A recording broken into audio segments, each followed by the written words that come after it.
Hello, sports fans. My name is Shalthis, and this is the ESL 2v2 Nordic Cup, number 5. How are you wonderful people doing today? I don't know how many of you wonderful people are actually here watching this. Hopefully quite a few. But yeah, we're in for a little bit of fun today. If this is your first time hearing about this, let me give you the details, basically, so you know kind of what to expect. So, this is a 2v2 tournament. Every match is a best of 3, just like the Aerial Cup you probably saw a couple days ago on this channel. And the only players that can participate have to be from Denmark, Finland, Iceland, Norway, and Sweden. Those are the limits. So that's why it's the Nordic Cup. Only Nordic country participants are allowed to play in this. So you might think, oh, you know, how many teams could you possibly get for a tournament that's so exclusive, so to say? And, well, you're actually wrong. Well, I don't know if you're wrong or not. It really depends on what your thought was here. But, yes, the Nordic Cup, we've got a pretty good amount of teams here. As it stands right now, I think we had a good 20-some-odd teams, 28 teams who registered for this tournament. So, pretty good bracket in place. I'm just waiting right now to get details for our first game, and then we're going to hop straight into the action. Doesn't sound any much better than that, right? So, we're looking just to see what we've got available. Obviously, a fairly small bracket, mainly because it's a fairly small tournament. I will say, though, I thought this was going to be a lot smaller than it turned out being. And what I mean by that is, when I came in to start casting this today, you know, I checked in a little earlier just to start getting things set up, and there was only probably 15, 12 teams that had signed up, and by the time we were ready to go, that number shot up over double. So, last second sign-ups really took the cake here. Maybe it was because they knew I was shoutcasting. I don't know. But either way, all we need is that first game.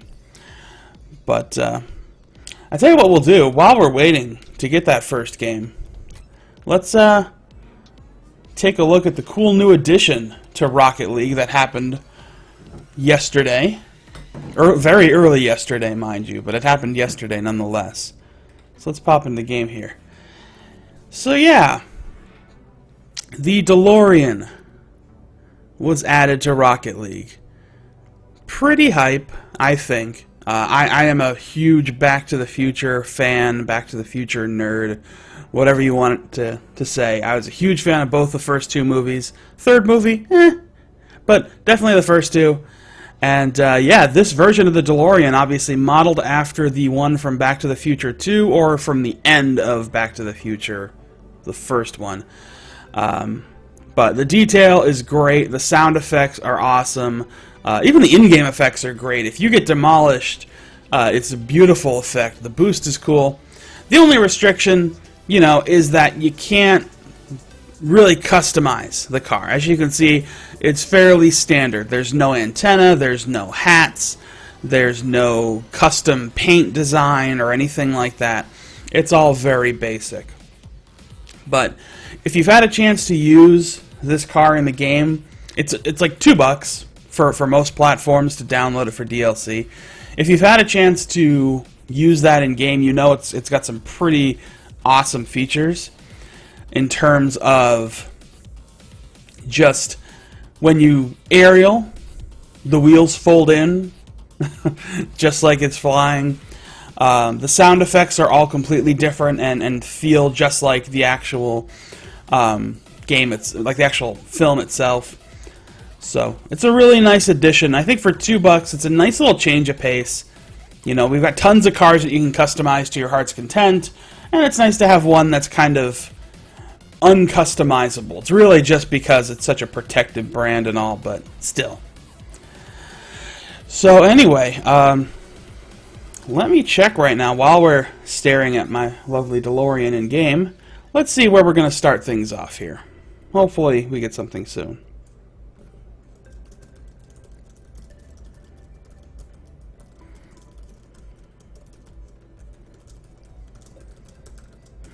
Because I'm looking to make sure that, you know, see if somebody got started probably a little quickly, which is possible.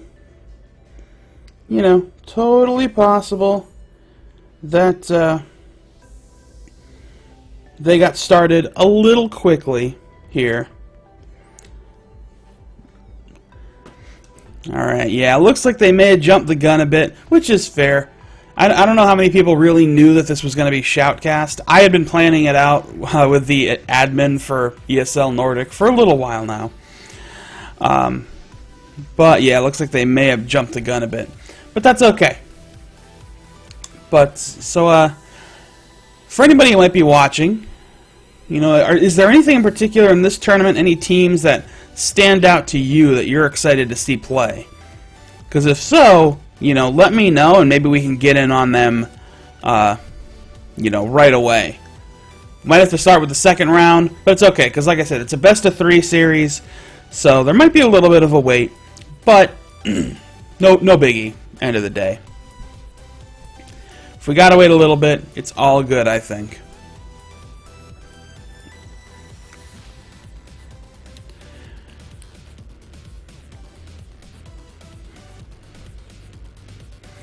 But we'll tell you what we'll do while we're waiting, because I know this will be a little while. If you haven't seen or bought the DeLorean yet, then let's take it into action. What do you say? Just a quick little unranked threes game. You can see how bad I am, and then when we get our first game, we'll pop into that and see how it goes. Sounds reasonable, I think.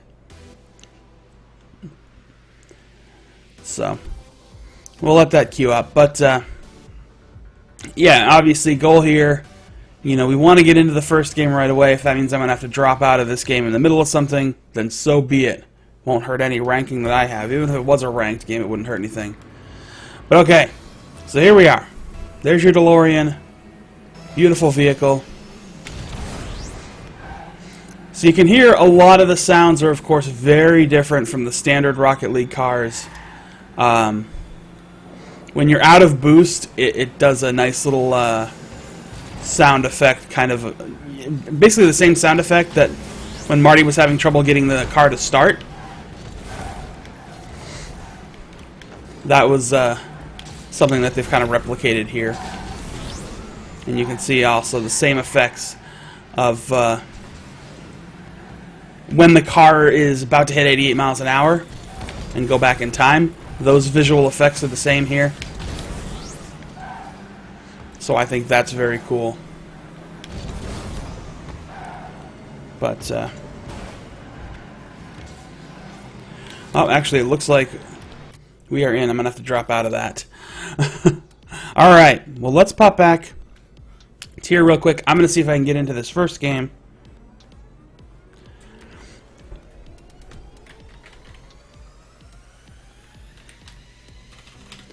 And I think we can get started with some shoutcasting.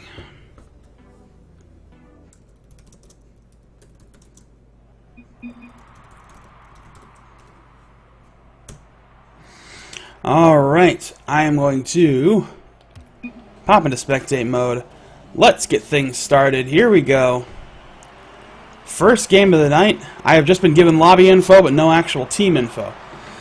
So, we've only missed a couple of minutes, but no goals have scored yet. So, that's pretty good thus far. So, 2v2. Now, obviously, you've seen me cast 3v3. If you were here on Tuesday, you saw me cast a 1v1 tournament.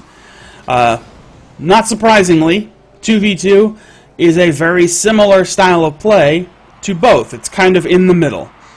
It has elements of 1v1 and elements of, you know, the 3v3 style of play because at least you have a teammate. But it's kind of a risky style of play, you know, depending on how you want to approach it. It's very risky if you want to try and do just one forward. You know, that isn't always a good strategy because it leaves you pretty weak on offense, despite the fact that you have somebody back on defense. Then if you go 2 forward, which is very standard for, you know, a 3v3 game, it leaves you weak on defense because you have nobody back to stop anything. So it's a little it can be a little difficult to work with.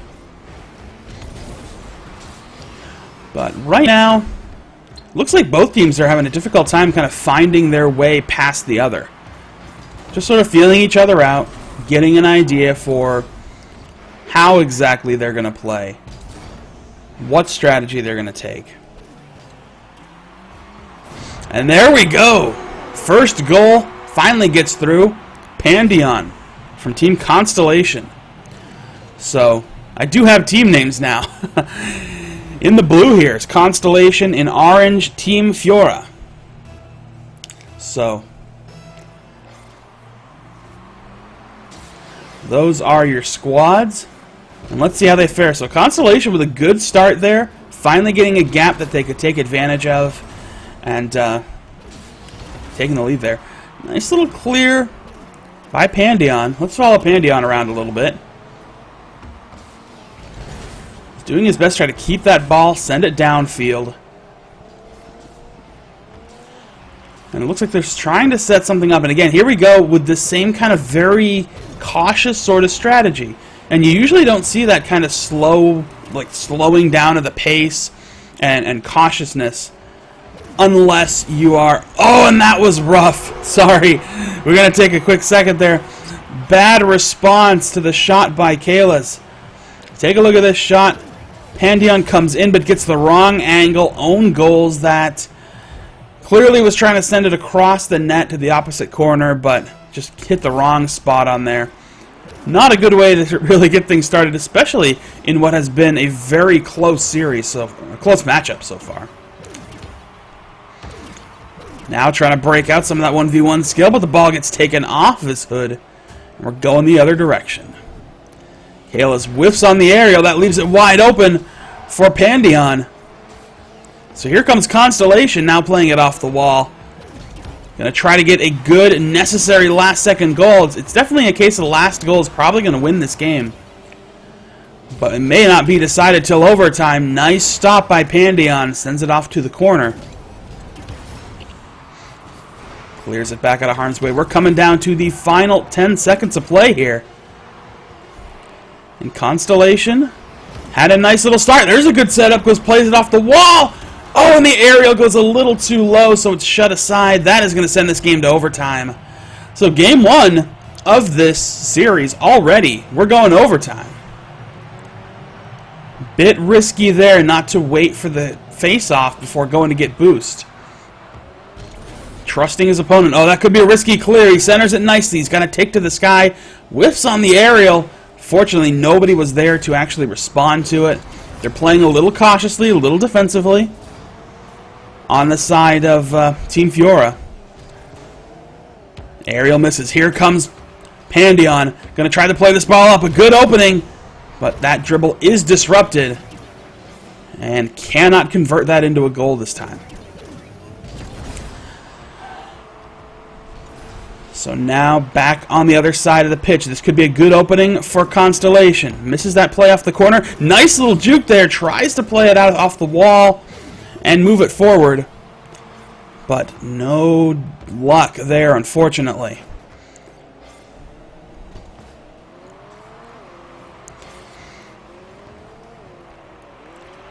Oh, and that shot just got right past Perez. Oh, that's a heartbreaker. I'm sorry, that was Kayla's. Couldn't get to it in time, and it just rolls past. Was headed the right direction. If Kayla's had just kept backing up, definitely would have stopped that. Well, there you have it. Game 1 will go to Constellation here in the first round. We are on the round of 32. First round of action. But to kind of go back to what I was trying to discuss before action picked up a little bit there, one of the big things in a 2v2 matchup is you're going to see a lot of that same kind of hesitation in some plays. And what I mean by that, of course, is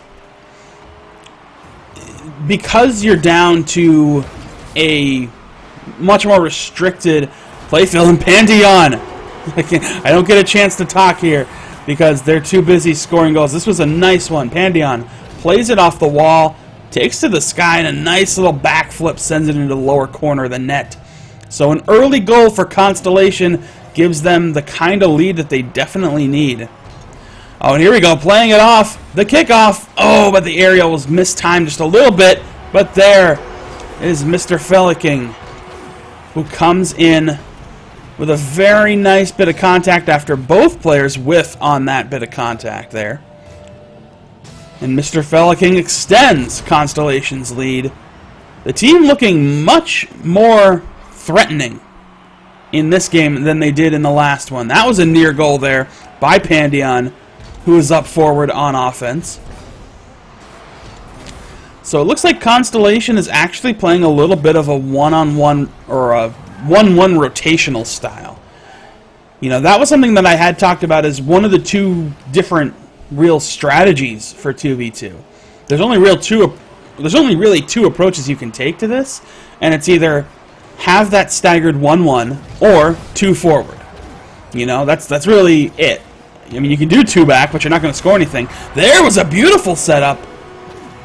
You can see here, Pantheon, you could have seen it. Pantheon actually plays that up off the corner there, and Mr. Fellicking comes in with good timing to finish the shot and extend their lead even further.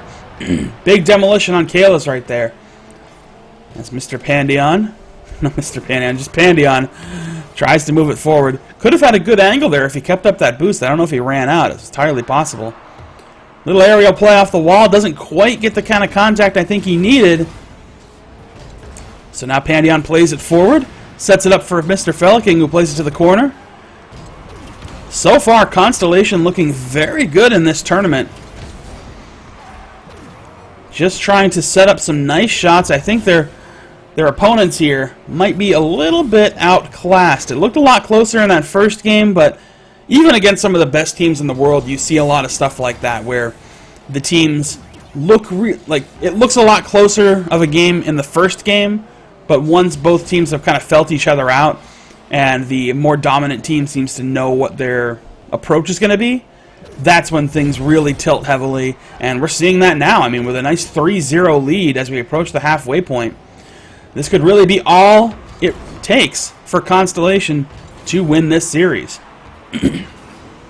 So again, all of these series are best of 3.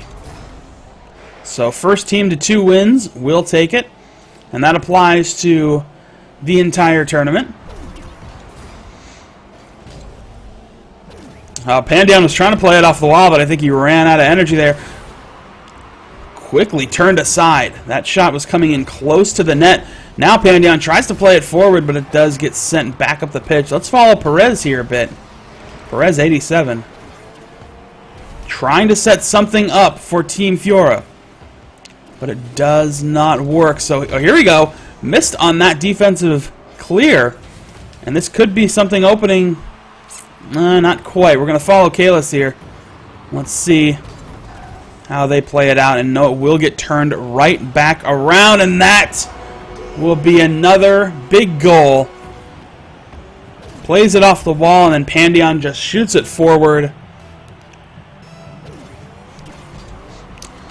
And there you have it.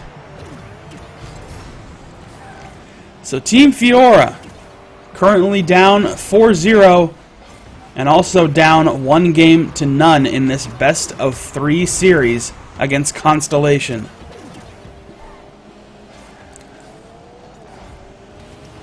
And it looks like Constellation may have a handle here.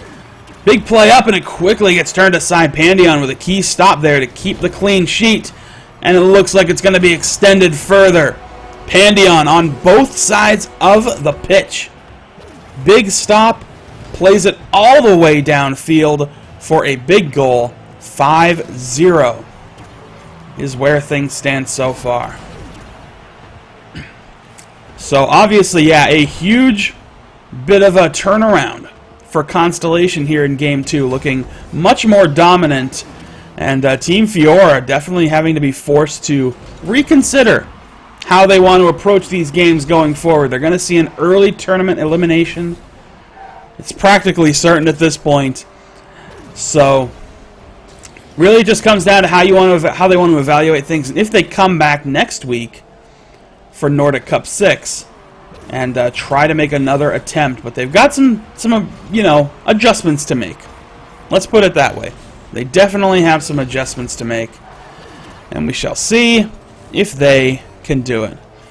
Oh God, Marky Doodah's here. Hi, Marky. Anyway, final 20 seconds. 5-0 is your scoreline, and Team Fiora just can't get an opening. Even if they get one more goal here, really isn't going to do anything. Nice clear off the wall, gets the ball out of harm's way, back downfield, and Constellation tries to put one more in, but not necessary and not going to happen. So there you have it. Constellation takes the first game, the first series that we were able to cast of this wonderful little tournament. So a quick showing by both of these teams. And, like I said, that first game was a lot closer, but it was probably just Constellation getting an idea of what they were up against, not trying to go too heavy or too far in, and didn't quite pan out for them. So, there's your first game of the Nordic Cup. At least that's been Shoutcast. So I hope you enjoyed yourself with that. So good showing so far. Now that, if I look at the bracket here, that is going to put them obviously into the round of 16. And their opponents, see, here's the problem. And I'm looking at the next match, and this is where my being a big, dumb, uneducated American comes into play. I don't know why I cast European Rocket League sometimes when I look at these team names.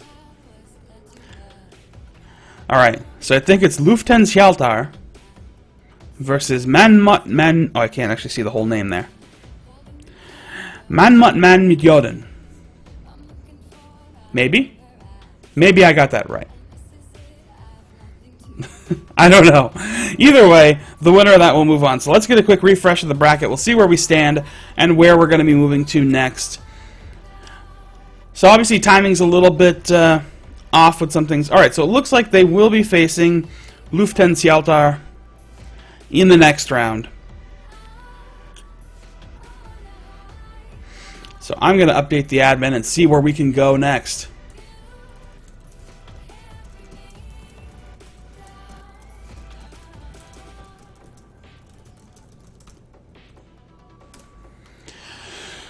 Well, so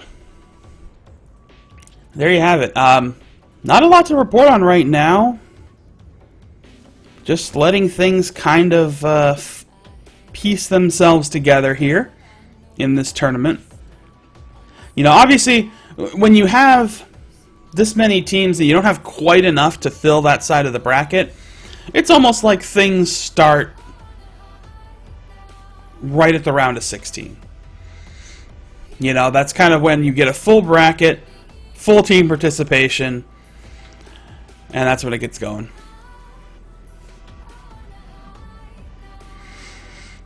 Yes, Pashi requested a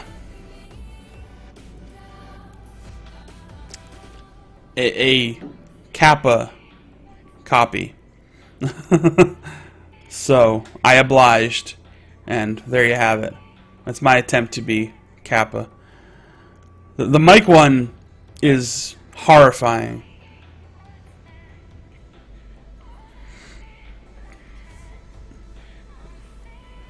I mean, there's no denying that one. Alright, so I'm just waiting on the next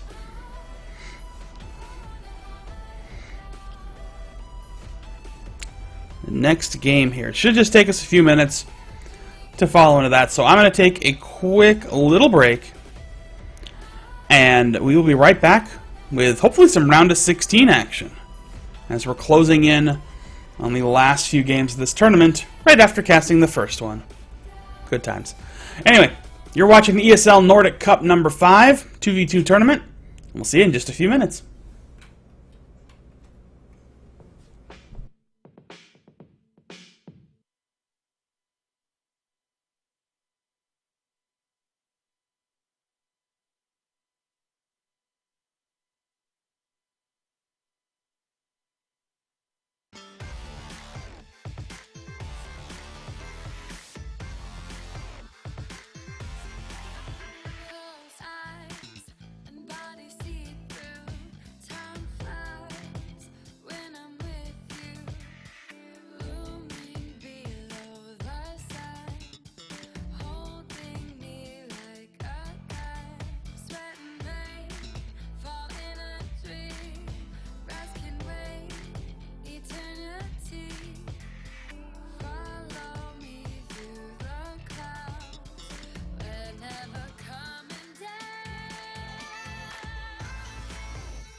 All right, folks.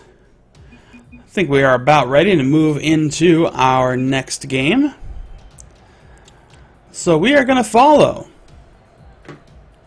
Team Constellation into the next round here. So let's pop right into the game while we wait for everything to continue. We're going into the round of 16.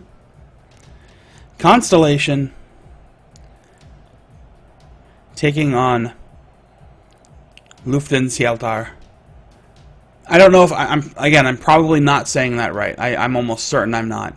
If you can give me a little bit of that phonetic help in the chat, if you know how to pronounce that team name, then that'd be swell. But such is the problem when you when you shoutcast not just EU, but Nordic EU. So I am but a lumbering American trying to find my way through a sea of names that I just have a hard time with.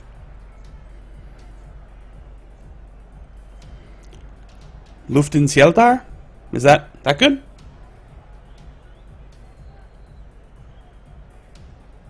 I'm hoping I'm getting closer, at least.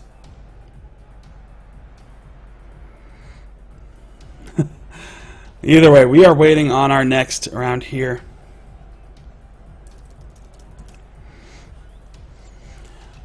As you can see, I think most of the players are in. They are finding their spot. Oh, waiting on half of Constellation. There we go. We're good. And here we are.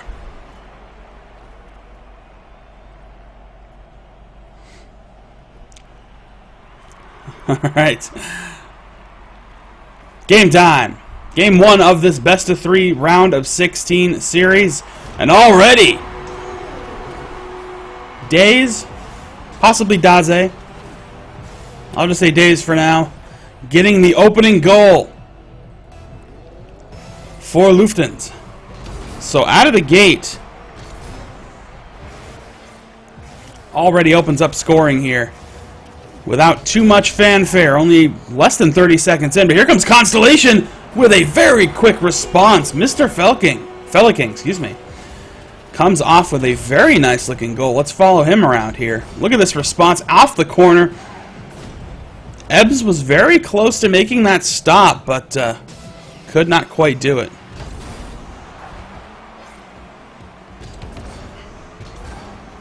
So pretty quick goal and a very quick response. Could be a sign of things to come. Or possibly could be just a sign that we're going to see a little bit of what Constellation did last series. And they're just kind of feeling their opponent out a bit. And they might come back in Game 2 to look a little more dominant. We'll have to see who wins. There's a nice little setup off the corner, but it doesn't go quite far enough for Mr. Felliking to really take that forward. Beautiful play by Daze. Look at this. Nice setup off the wall here. They couldn't make any contact on the clear. Daze gets some good contact underneath the ball, sets it up high, and gives the lead back to Luften.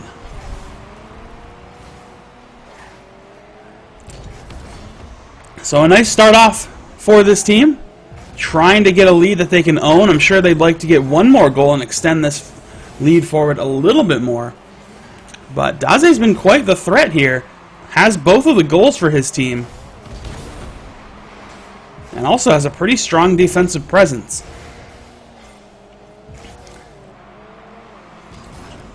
So, trying to get an idea of how this Lufthansa team is approaching their strategy for this game.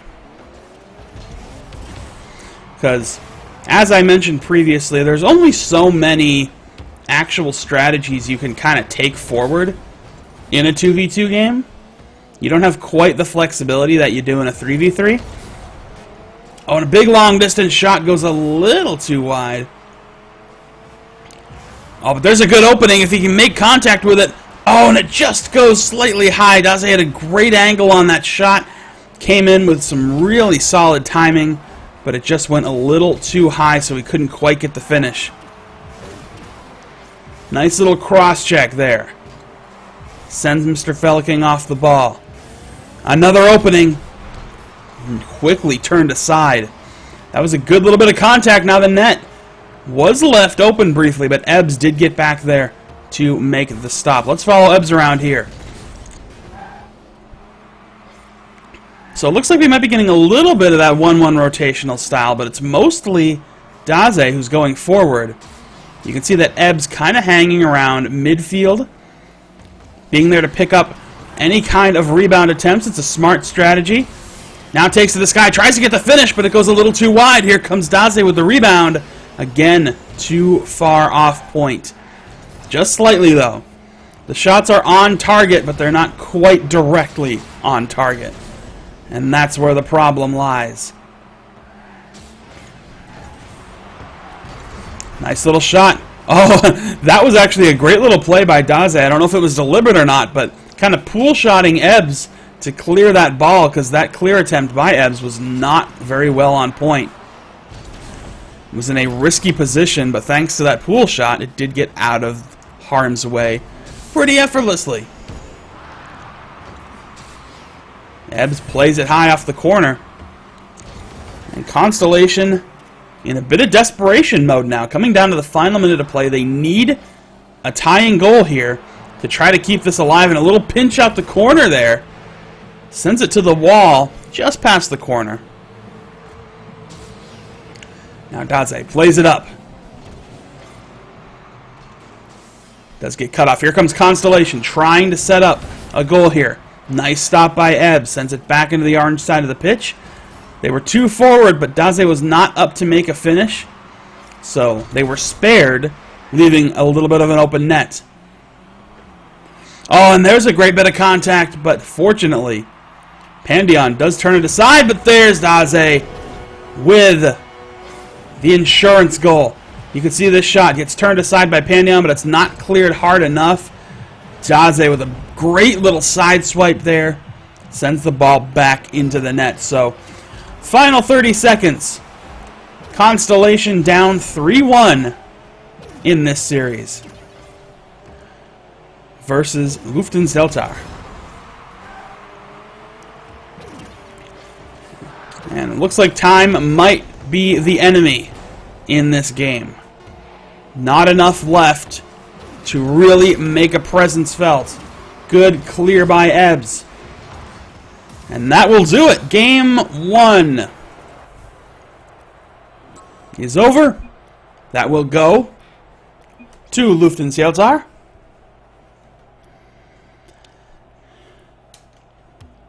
And then we're going to be moving into Game 2 here. So, like we saw in the previous series, Constellation kind of came out slow in the first game, but ended up just being dominant in Game 2. Now, they still won Game 1, so in this particular matchup, we'll have to see. I think that's what it comes down to. We're just going to have to see how they fare. An already nice shot on net gets turned aside by Daze. Sent back up pitch. Goes a little high. Quickly turned away by Pandion. So here comes the play off the wall. Ebbs tries to come in and get the finish, but it does get stopped by Mr. Fellicking. So far, both teams getting some nice chances. Trying to put something together. It's looking a little more heavy-handed, though, for this Lufthansa team. They are looking to be in a little bit better spot, but we're going to see if Constellation can start putting some chances on net. Nice little floating shot. Does get stopped at the net, but it's not out of harm's way yet, and Mr. Fellicking charges in with the big finish. Let's take a look at this. It gets popped straight up onto the net. Here comes Mr. Fellicking. Unfortunately, 2 whiffs. Probably could have gotten that out of harm's way.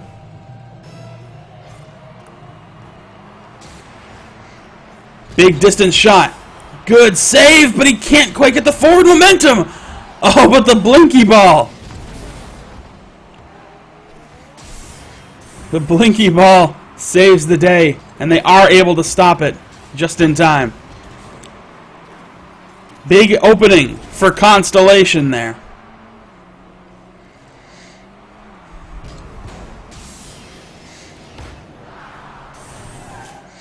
Nice little play up. Does get turned aside here, so right now it's Lufthansa who's having a bit of a difficult time finding a gap that they can kind of take advantage of here in this game. But I know... Oh, and that should not have happened.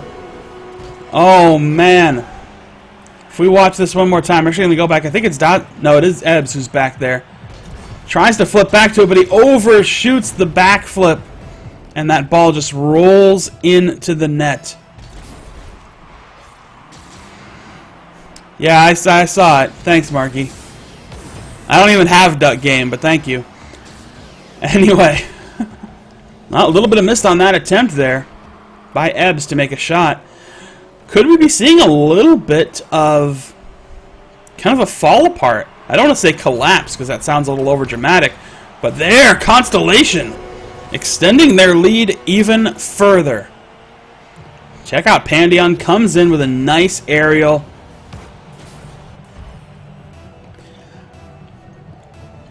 So it's a bit surprising that,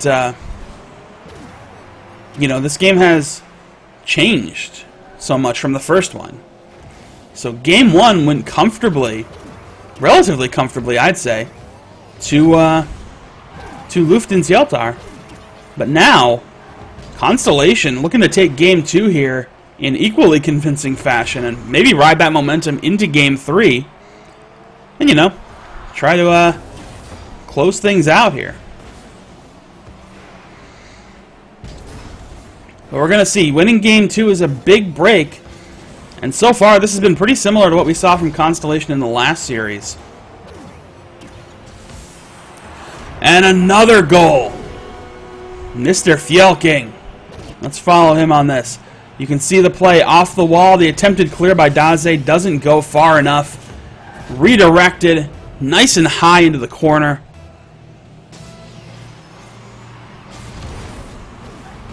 And 4-0 is your score. Big long distance shot. Doesn't quite go in. A little bit of a floater. Goes too high. That one, though, trickling shot. As maybe the comeback begins.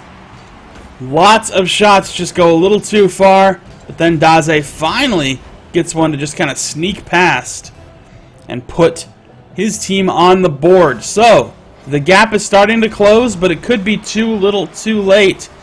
Still plenty of time, but I certainly will say that they're in a difficult bind. They really are. They haven't had much luck so far trying to close this gap or really make a presence felt in this game. And Constellation has just been able to run roughshod over them. Here's an opening, though. Trying to play it forward, but there is Mr. Fjellking. Comes in at the last second to make a play. Good cross, but Ebbs isn't able to be there to make any sort of finish if we follow Pandion here now. Makes a nice shot on net. Attempted to clear it off the wall there, but just kind of dribbled it around a bit. Oh, few good little backflip plays to try and extend this lead a little bit further, but I think Constellation might have this in control. Oh, so many shots for Lufthansa have gone just off point. And that's the hard part here.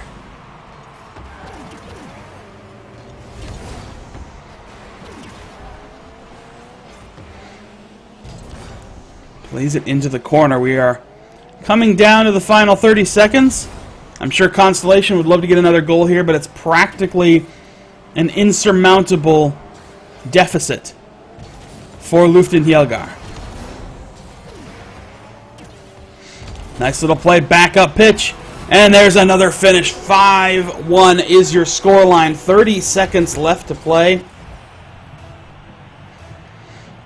And really, they just got pretty overwhelmed in this series, I must say. Or at least in this game.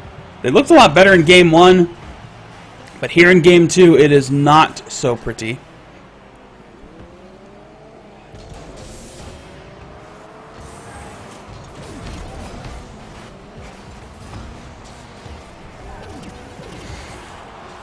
Nice shot goes off the wall. Trying to get one more for the heck of it. Final 5 seconds of play. And I think we are basically done here. We're in Rule 1 right now. Rule 1 of Rocket League, of course, is don't let the ball touch the ground. It's pretty good. It's actually pretty good Rule 1 play right here. Oh, and it did get a little away from him, so. Game 2 will go to Constellation. That ties this series up at 1 game apiece. So we're going to go to a deciding Game 3. Winner, of course, will move on to the quarterfinals of this Nordic Cup tournament. So let's do this, shall we? Game 3. In the blue, Lufthansa Helgar. In the orange, Constellation. Both teams with 1 win apiece. looking to move on to the quarterfinals of this Nordic Cup tournament. Mr. Feliking now trying to set it up for Constellation. They want to come out of this game, or into this game, strong, just like they looked in the previous game. Good little bit of body checking there. Having a difficult time with anybody trying to make contact on that. Pandion tries to get the ball upfield, but he's having a difficult time getting it out of the orange zone here. It's not looking pretty. Nice little play off the corner. Constellation going to try to get the finish, but can't do it. Daze with a nice bit of contact. Oh, and he couldn't get to it, so Daze will get that goal. If we take a look at this, a beautiful little aerial here. Makes some nice contact. Mr. Feliking couldn't quite stop it. He ends up basically own goaling that, but it was destined for the goal anyway. Oh, and there's Ebbs with a great shot. Let's follow Ebbs here. Comes hot off the kickoff. Picks off that rebound. A bit of a risky play moving forward on the kickoff, but it pays off.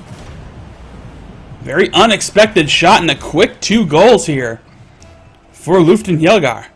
So, I mean, this has been really a back and forth of just kind of dominating presence. So now Constellation needs to make sure that they don't let the morale game get to them. Daze with a big critical save there to keep this 2-goal lead. Now they want to extend it even further. I'm sure they'd love to have a 6-1 game of their own here in the deciding Game 3. Oh, but quickly turned aside by Pandion. Big stop there. Constellation not having much luck turning this around. Another save for Mr. Feliking. And they really are having a difficult time putting something together. We're going to take to the sky here briefly just to see what happens, and Ebbs extends the lead further. 3-0 is the score. Let's follow Ebbs around here. You can see the ball gets played off the corner. Daze with a nice little bit of contact to take it off the wall and get it past the defenders so that Ebbs could come in and get the finish. Big play by these teams. Now Daze. Uh-oh. Okay. Sorry, bear with me a quick second here. Rocket League just crashed. That has never happened before. Fun times. Alright, I'm getting back in. Bear with me here. That's a good start, right? That's how we like to see these things go.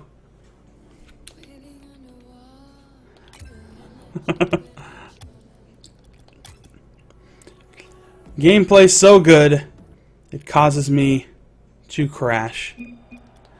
Alright, we're back in. That is a first for sure. Alright, well, it's still 3-0 here on the scoreboard. Constellation running out of time to do anything about this deficit.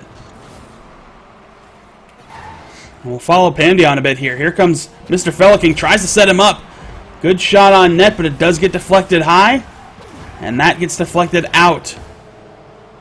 Long distance shot here. Got to be careful.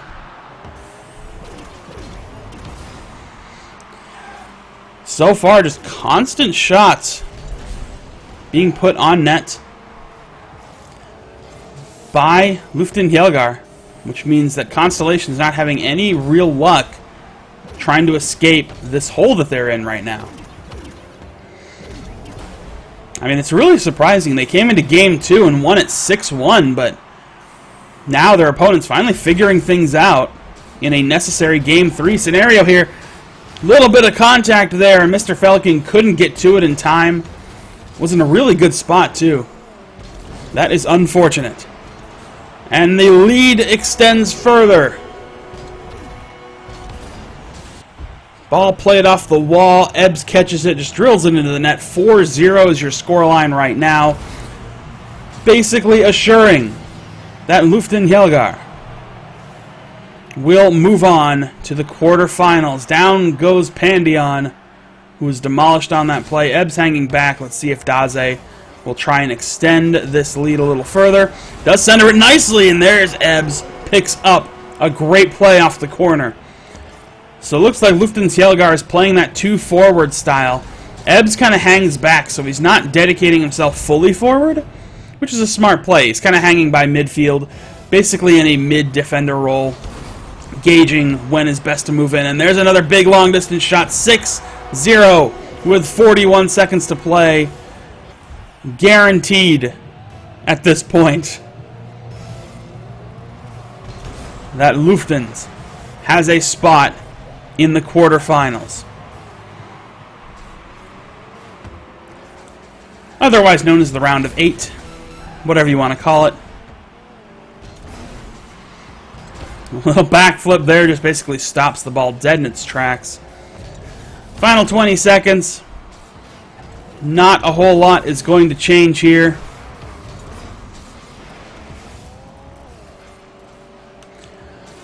Final 10 seconds. I don't really have much else to say about this. Commanding presence by Luften Hjelgar to move on to the quarterfinals here. And there you have it. Game 3 goes to Ebbs and Daze. And they will be moving on to the round of 8. So, round of 16 match goes pretty interestingly with how back and forth that was. Just not even in the individual games. I would say every game felt very lopsided. Well, not very, but at least controlled by one team. But it just got kind of traded back and forth, and there is your result. So now we're about to move into the quarterfinals. So we're going to see who we will head to next.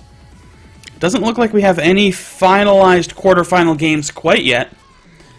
So with that in mind, I'm going to take a brief little break. When we come back, more of the ESL Nordic Cup 2v2 tournament. So stay tuned. Hope you're enjoying yourselves, and we'll be back very shortly.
Alright, ladies and gentlemen.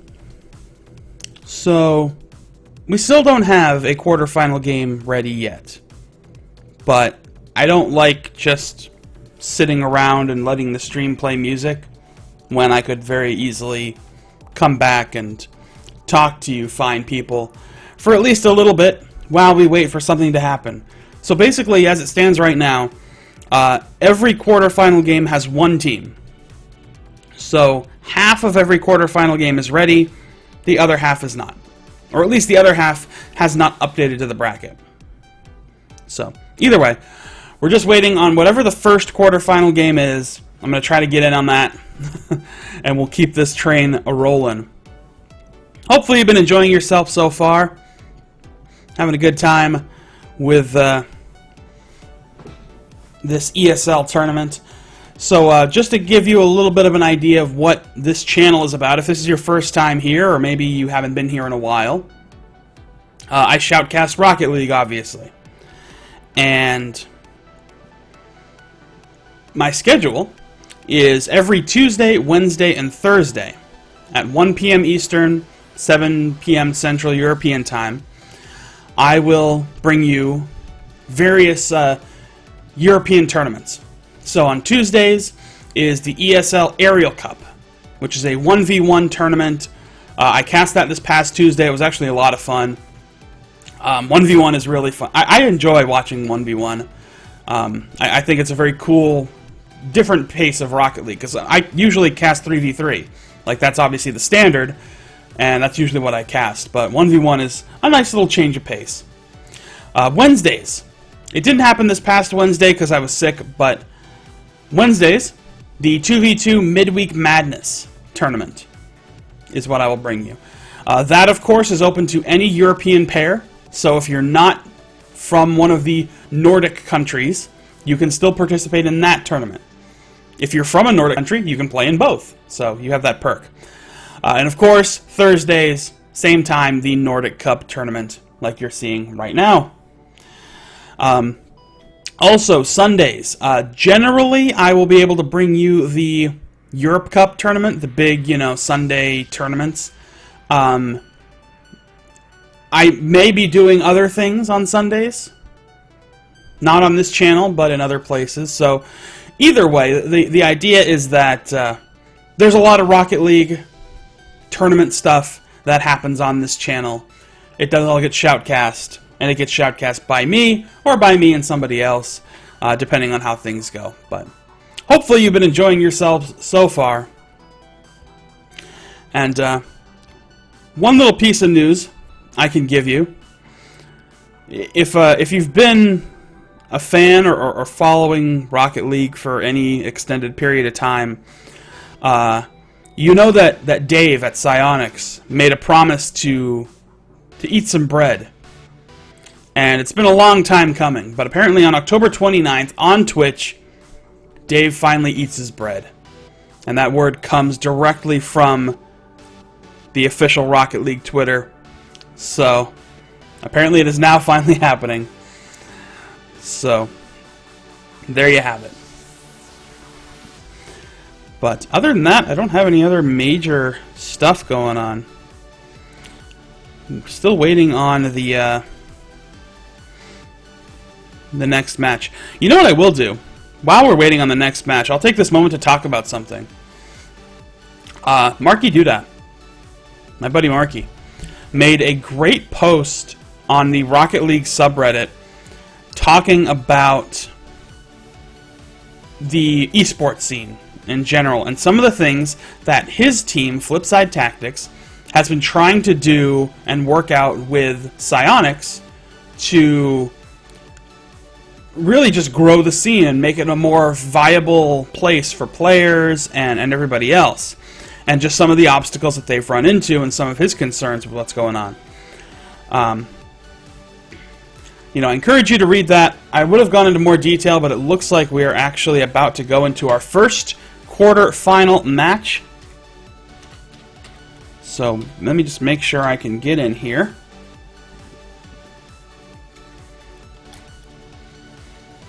I think we're good. Yeah, thank you, Rogish, for posting that up. Okay, we are going. We are in. We are on. So far, 1 goal for our team in blue. I am trying to make sure I know everybody here right now.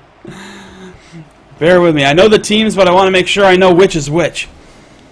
So, this is Svenbanan taking on HBAH, or HBA, or HBA.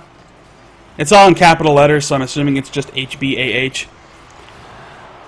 But a goal by Seb extends the lead for the team in blue, who I am not sure of. Okay, got it. That is HBAH. I got it sorted. Team in blue, HBAH, with the 2-goal lead over, I think it's, I don't know if it's Sven or Svene. It might be Svene. Svene Banan, who is Reezy and Linus. Smart move on the part of Linus, putting his Twitch stream in his name so you can follow him if you like how he plays. We'll follow him around a little bit, give him that publicity.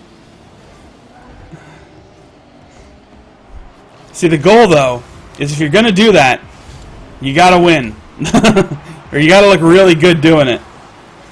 If you're not looking your absolute best, then it's a rough move. But so far, yeah, they are in a difficult spot right now. You know, they're down 2-0. Half the game is gone. So they are going to have to kind of recover here and try to close this gap before it gets too far out of hand. If we follow Seb around here, he has both of the goals for HBAH in this series so far. Nice little pinch, sends the ball going a little too far, so they couldn't really follow up on that. Really just a lot of tussling over the ball right now. I haven't seen any good chances really coming together. I mean, that was a decent shot, but not a lot of velocity, but there. Makebra comes in with a great little bit of follow-through here. Sets up his own shot. Like volleyball. Sets it and spikes it.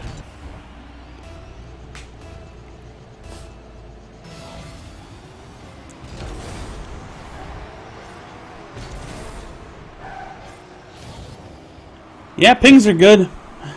Pings are pretty good for these players. Nice little play by Linus, and he does manage to finally help close this gap. That's the time when you want your stream to be shared, when you're scoring a goal. So let's take a look at how Linus gets this nice little aerial, puts the ball down low, and starts the process of closing the gap.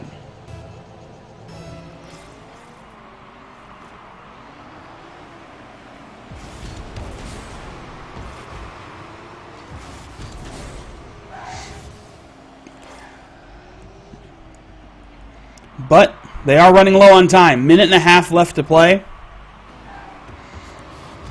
Let's get on the blue side of the ball. See which team can really start to emerge here. Oh, big distance shot there. If they can't get to it in time, that could just trickle into the net. But now Linus manages to get to it. Sent back up pitch. He did clear that ball. Well, he did save it, but he couldn't really do anything with it. Oh, that is a rough clear. Not quite the position you want to have that ball in. But it did get fortunate because nobody was up to actually make a play. Final 30 seconds, and it looks like HBAH has this game well under control. Wide open net, but that shot will go a little too wide. That is unfortunate. I'm sure, you know, one more little goal is nice for insurance purposes. But doesn't look like they're going to need it. Game is almost done here, and they still can't get anything past HBAH. trying desperately. Linus does have 1 goal on the game, and that will be it. Only 1 goal. A little bit of Rule 1 here. Distance shot, nobody will get to it. So HBAH takes game 1 of this best-of-3 series. And we're going to move in here to game number 2 and see if Semifinals can carry this forward. Must-win situation for Linus and Reezy. Linus tries to play it up. Here comes Reezy with a follow-up, but can't quite make it happen. So immediately, HBAH now in orange. So they changed colors on me, but that's okay. Because I can keep up with that. I don't have to worry about updating graphics or anything.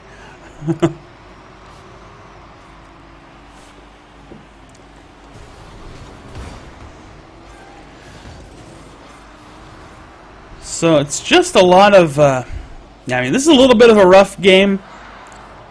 Just kind of a lot of tussling over the ball. Not much in the way of developing any major offensive opportunities here. Though that was a pretty nice attempt to center it for his opponent. Or for his teammate, excuse me. Not his opponent. You don't want to center it for your opponent. Didn't quite work out. This could be a good opening, though, for Linus. And he does manage to squeak that one in.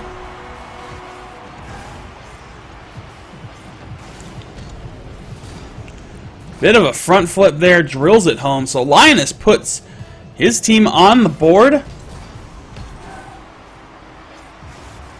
I thought off the kickoff that was going to be going in, but no, there!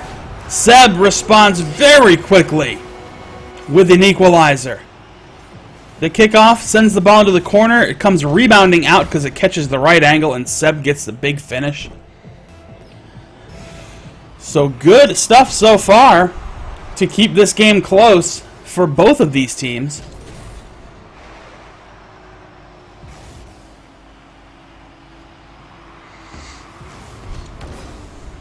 Linus tries to play it forward, but Seb right there. They're cutting off that second half of the field. I'm sure they would love to just keep the ball in the blue side of the pitch, keep putting shots on net. Good little cross there that he could not get forward enough to do anything with. McElbraw with a nice play forward, still cutting off that half of the field. I mean, they are doing a pretty good job of cutting that half of the field off and at least preventing, preventing Semifinals from doing anything with the ball. But they have not successfully put anything on goal. But I think that might have been a bit of an own goal there. Let's take a look. McElbraw goes to the sky with a bit of an aerial here. Yeah, I think it might have gone off Reezy's hood there and been deflected in. I'm not exactly sure which one got that, but it did look like a bit of an own goal. Either way, that extends the lead for HBAH.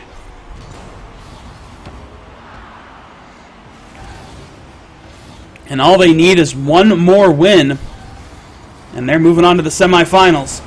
Beautiful stop there by McElbraw. Now Seb takes to the wall, tries to play it forward.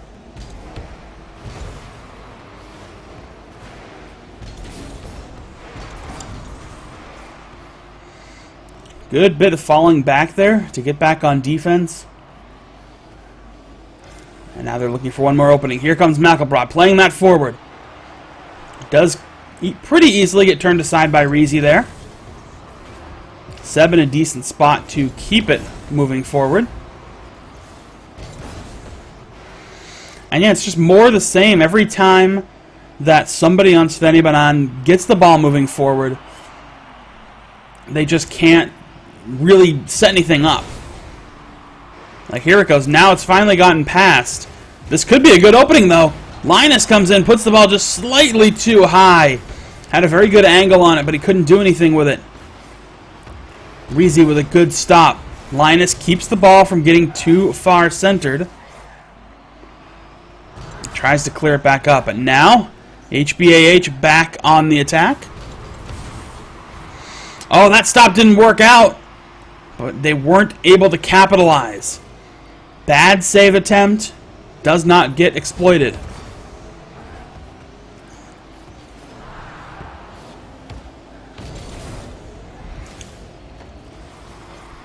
Playing back forward a little bit here. Final minute of play.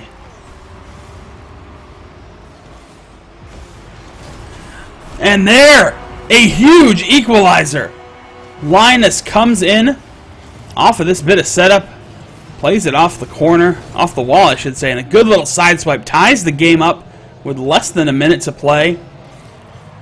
Made things a little more interesting.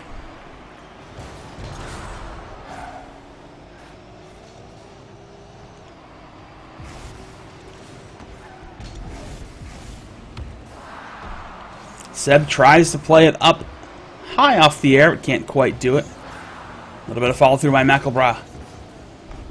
Tries to center up. This could be a big opening for Svenne Banan. Final 30 seconds. Good center there, but they weren't able to actually try a shot, which would have been probably a game-winning shot. Speaking of which, big opening here. Seb with a nice little bit of floating contact, and there is McElbrath with a huge follow-up to finish that shot up. You can see, good little bit of effort that would have gone in, but McElbrath just comes in to wrap it up, drills it home. Final 11 seconds, and I think this game and this series will be going to HBAH, and they look to be moving into the semifinals.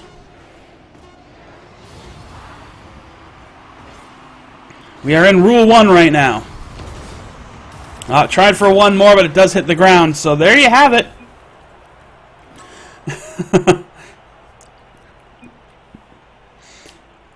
Game and series will go to HBAH. It's all right. Quarterfinal series done. We have a semifinal team set.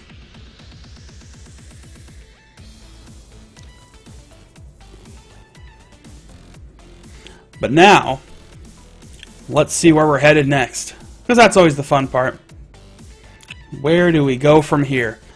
So, yeah, it was, I don't know all the teams that are playing in this, or all the players, or anything like that. I don't know if we're getting, like, if even the best players in the world are noticing or care. And of course, one of the bigger problems with this tournament is it's restricted. I know of a lot of really good players, but they don't live in the Nordic countries.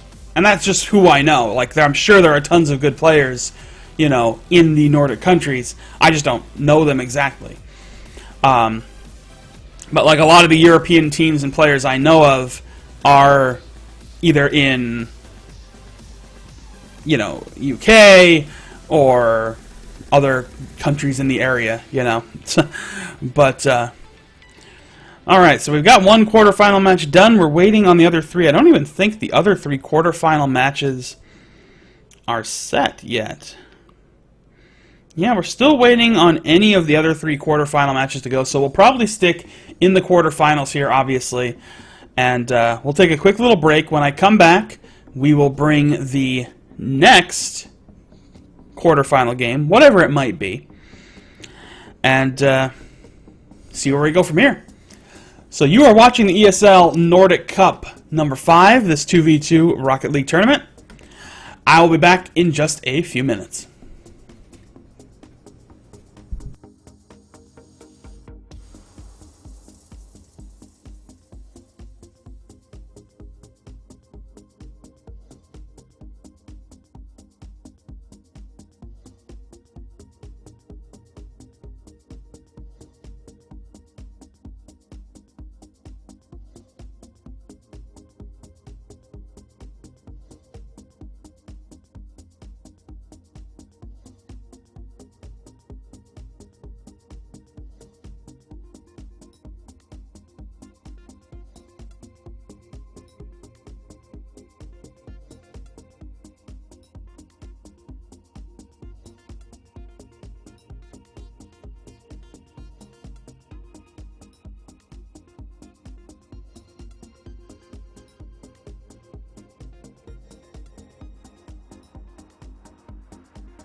Alright, ladies and gentlemen. We are just about back here. I think I know where we're headed next, but I'm just waiting to get said details to figure that out. But we are ready to move on with one of the other quarter-final games here in the ESL Nordic Cup number 5. Of course, the hiccup here being that I guess I don't know exactly where we're headed right yet.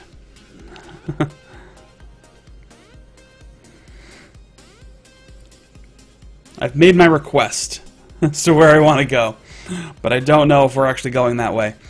Yeah, we're trying to get through everything here. Obviously, you know, one of the hiccups with an online tournament is that you don't quite have the control you would have at, say, a LAN, where you can dictate who plays when and when they're playing and what they're doing. Kind of got to wait for everybody to be on the same page.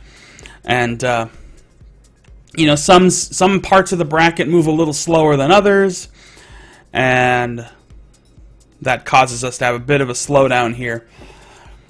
But such is life. Either way, I will have the next match very soon here, I am sure of it. So, first thing to touch on, well, because I was asked it in the chat, I will gladly respond to it. No, I do not cast Gfinity anymore. That is now basically being handled by Freezing Wolves, who was my former partner on that show, on that broadcast. Reason being is that, as you can see all over this channel, it is an ESL channel. I am branded by ESL. I'm part of their media network. The letters ESL are kind of all over the place here, and rightfully so. Gfinity, and understandably and justifiably, feels that's a bit of a conflict of interest considering they are competitors to ESL in the sense that they are an esports tournament coordinator, and they do the same thing, basically. So they reached out to me and said, you know, for as long as it's being done on this channel, we can't really have you shoutcasting our event. Which, again, I thought totally fair. So, totally fair. But that is why I no longer do it.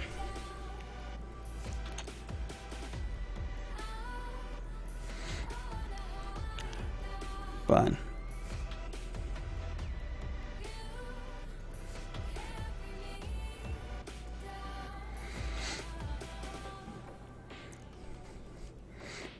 well, I'll tell you what, which series is that? And which team are you on? Which team didn't update? Because I'll notify the admin and see what can be done. But, yeah, I want to try to expedite this stuff.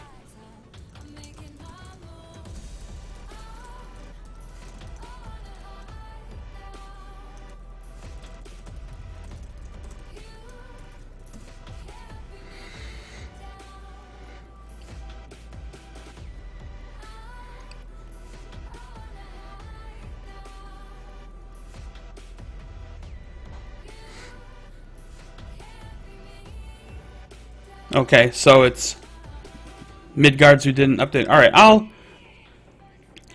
I'll make a quick post and just see.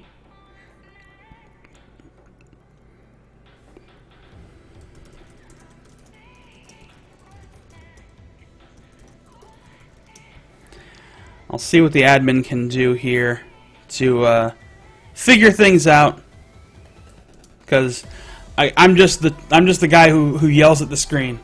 That's all I do.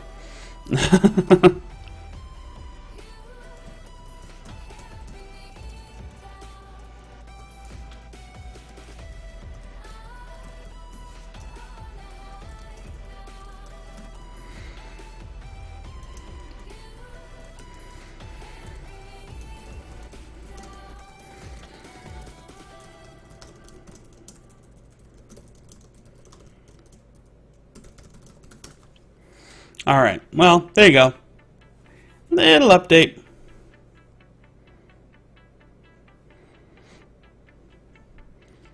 So we'll see what happens there. Still waiting on the details for our next game. It's a little hard when it's a smaller tournament and only one person. I think there's only one admin who's kind of running this whole thing. So there's a lot of moving pieces.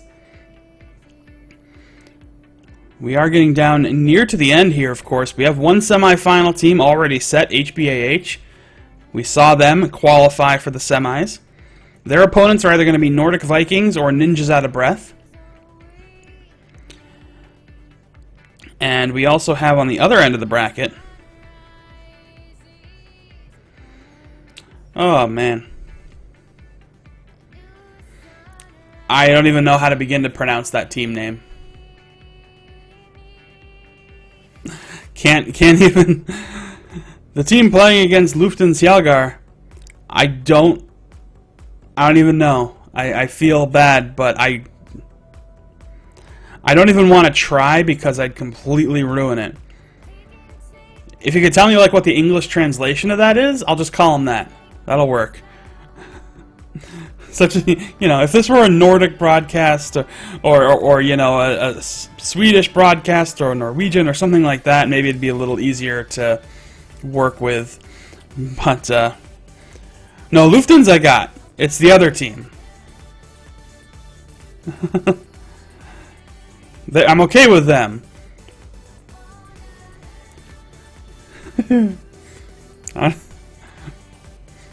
I don't know, man. I don't even know. It's Nedslagen of... I don't know. I feel like that SNL sketch. I don't know if anybody would be familiar with that, where the guy's playing Steve Harvey on Who Wants to Be a Millionaire as the host, and he has to read the name of that Icelandic volcano that caused the big ash storm years and years ago. And he just kind of stares at his screen and his eyes get wide. Yeah, them. What is that in English?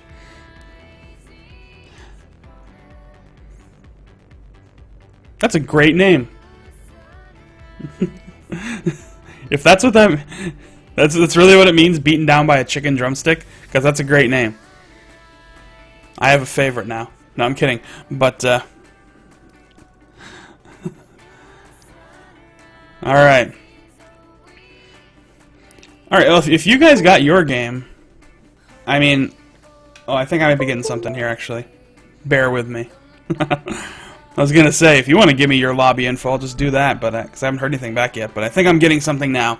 I think we're ready for something. I'm feeling excited. I'm looking in my chat and it says that the admin is typing. That means something's coming.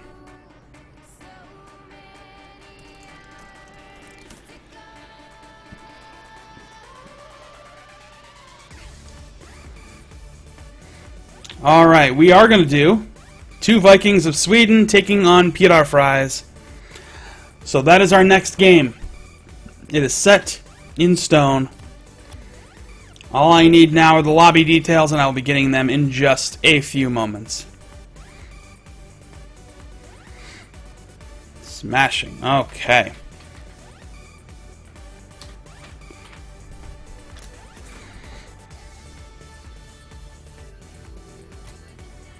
Oh. There. Sorry, I'm an idiot. I wrote that wrong. There we go. Okay. We're going to go into another quarterfinal matchup here while we're waiting as the semifinals start to take place. But let's look at the game so you don't have to look at me. Here we go. So again, 2 Vikings of Sweden versus Pilar Fries.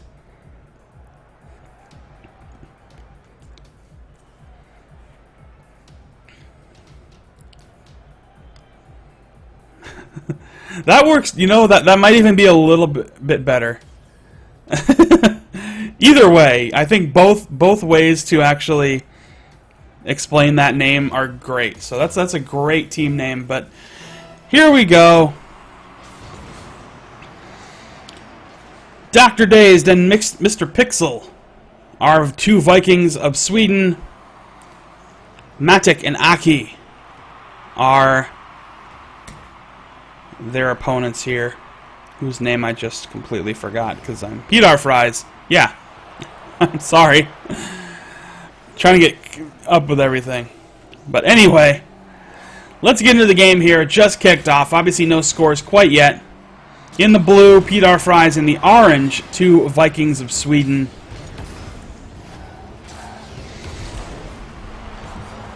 Nice stop there by Dr. Dazed, right in front of the goal line. Good bit of rotational play by Mr. Pixel and Dr. Dazed. Sounds like two radio DJs. I don't know about you guys. Mr. Pixel and Dr. Dazed in the AM. Alright, sorry. Good little aerial shot does get stopped. Oh, and a bit of a whiff there by Dr. Dazed. That could be a big opening here for Pedar Fries, but no, they can't quite get past everybody before they drop back. Had a nice little opening there, but unfortunately they weren't able to take advantage of it. Now Mr. Pixel plays it up forward, gets it past the defender. Dr. Dazed with a nice bit of contact, sends it downfield, off the wall, tries to get the follow-up, but Matek is right there to prevent it. Good aerial cross. Leaves it up for Dr. Dazed, who can't quite get the finish. Oh, and he tried to get the angle there, but ended up just kind of stopping the ball dead in its track. He had a good angle on an open net, but he couldn't take advantage of it. Now Dr. Dazed plays it forward. Matek will try and clear it out. Takes it to the sky, tries to put it on net, but Mr. Pixel gets it out of the way. Still in a dangerous position. Oh, and down goes Matek. Good demolition. Nice little redirect save there by Dr. Dazed. And again, a big stop. Let's follow Matek here. He's hanging back, picking his moment, but he whiffs on that. The aerial gets turned aside by Aki. Back downfield.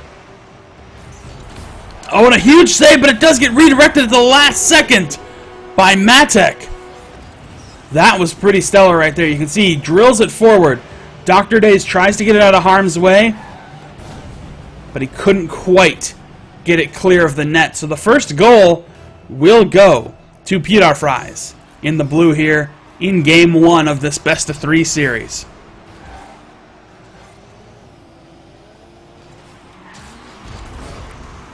Oh, and a big whiff there. Nearly extended their lead. Now Dr. Dazed is going to take it up forward. Mr. Pixel setting up his moment. Plays the ball forward. A little too far into the corner, so he couldn't quite follow up on it. A lot of 2v2 involves basically setting up your own shots sometimes. Nice shot towards the goal by Dr. Dazed. Puts it on point, but nobody there to finish it. This could be good. Distant shot goes into the lower corner. Mr. Pixel with a great goal here. The clear from Matek goes off the wall, and a nice angled shot goes as far to the right as you can put it. Ties this game up for two Vikings from Sweden. Of Sweden. So it's a 1-1 game right now in this opening game. Still in the quarterfinals, of course, looking for a spot in the semis. Aki sets it up, goes a little high. Usually a good place if you've got a teammate right behind you. A little redirect there by Dr. Dazed. Takes him off the ball. Let's follow Aki around. Here comes a bit of an offensive chance for Pedar Fries, but they can't quite get there. Aki had to hold back a bit. He wasn't able to really follow up. That could be a bit of miscommunication. Looked like Aki was in a good spot to make a hit on that ball, at least to put it forward, but Matek came in at the last second. Matek, nice little play, tucks it to the corner. Set it up forward here. Good aerial shot, sends that ball way downfield, but it does get turned aside by Dr. Dazed. Mr. Pixel with a big save, and he sends it all the way downfield, and Aki gets a good bit of contact there. That could have been a long-distance shot And they're having a difficult time gauging how they want to play this here. Some good offensive chances for 2 Vikings of Sweden.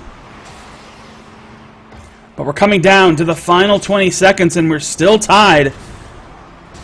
So we could be going to overtime here, depending on how these final 15 seconds go. Good little cross there by Dr. Dazed, but he couldn't make a finish on it. Let's follow Dr. Dazed. Last second here.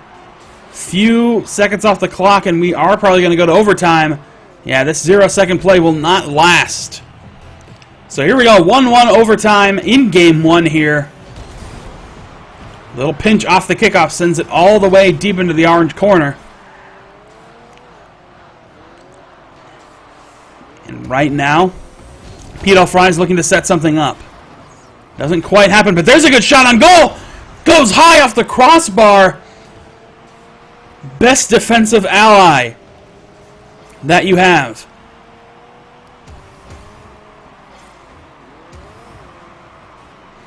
Is that crossbar. Sometimes. Sometimes it's your worst nightmare. A little bit of a tussle in the corner there for the ball, trying to decide who is going to do something with it.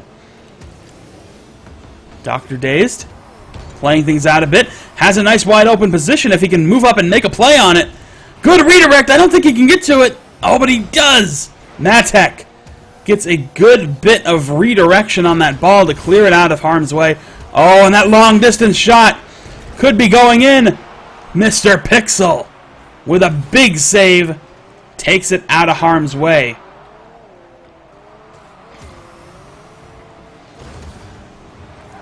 Mr. Pixel sends it across. Let's follow Aki here. Actually, we're going to follow Matek because he's forward.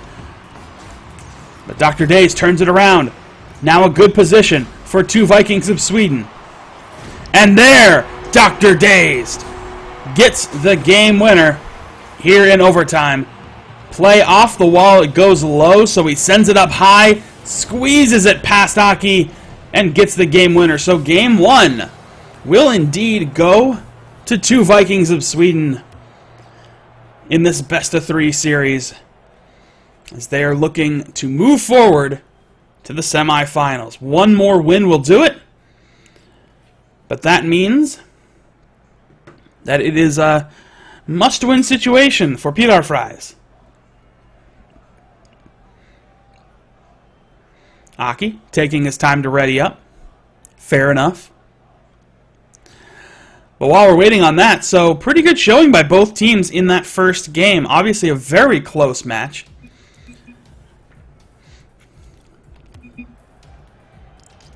And now I think some good momentum for 2 Vikings to kind of carry forward here. They are queuing into place. In the blue, Pilar Fries. In the orange, with 1 win on the series so far, 2 Vikings of Sweden. Mr. Pixel with a good long-distance shot, but Matek turns it aside at the gate. Tries to play this forward. That's a great long-distance shot, and he does manage to get it in. Long distance off the wall. One more time. Look at this. Matek actually gets a little bit of a pinch there, I think. Sends it soaring for a long-distance goal. 1-0 for Pilar Fries. Right out of the gate here.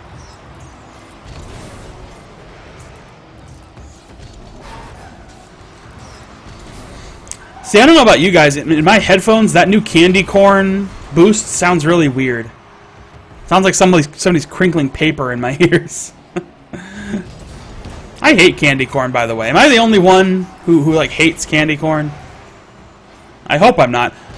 But speaking of which, what does that mean? Anyway, good shot on goal by Mr. Pixel, but he couldn't quite put it in. So Matek sends it aside, but it's still forward in a dangerous place. Good little floating shot, but Aki makes a little bit of contact, just enough to get that out and away from the goal. But here comes Pixel, sends it up, nice shot into the upper left corner.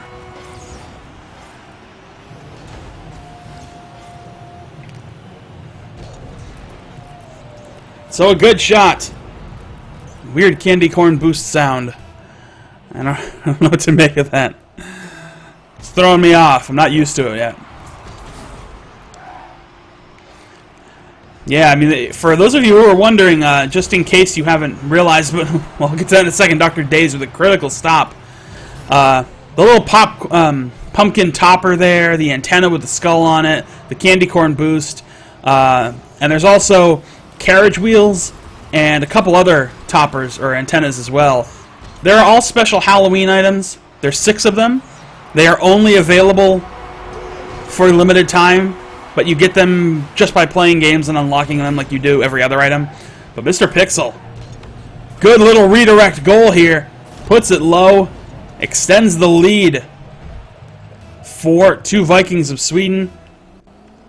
3 minutes, 30 seconds to go in this game. Must win for Peter Fries. I'm sure a big necessary win for 2 Vikings of Sweden. They would love to win this game, take the series, move on to the semis with 2 quick wins here. As quick as they get, I suppose.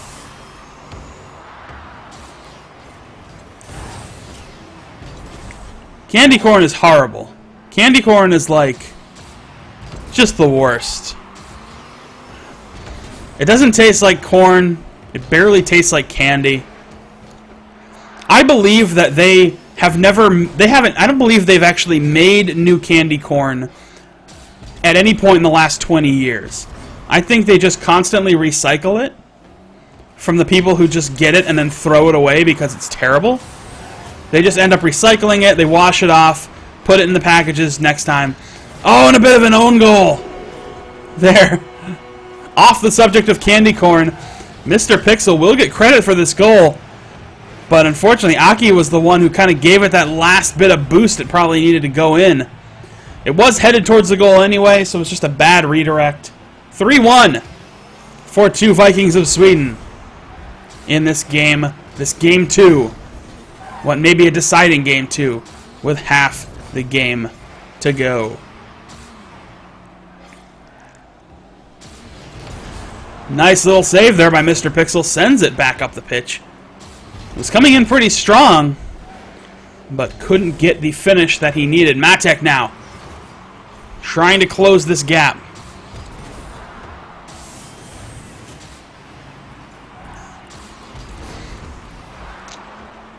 No, not a lot of major teams in this tournament. At least the names that we're used to, of course.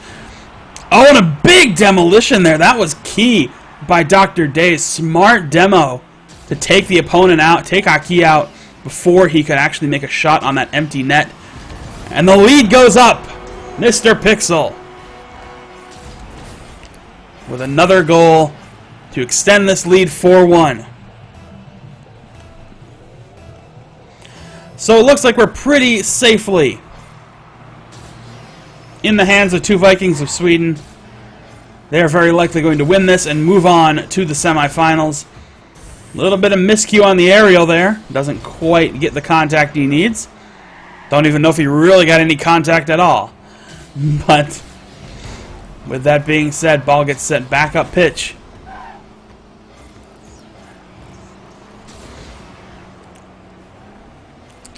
Good little centering shot. And yeah, we're basically kind of set here. Yeah, the match thing has not been updated.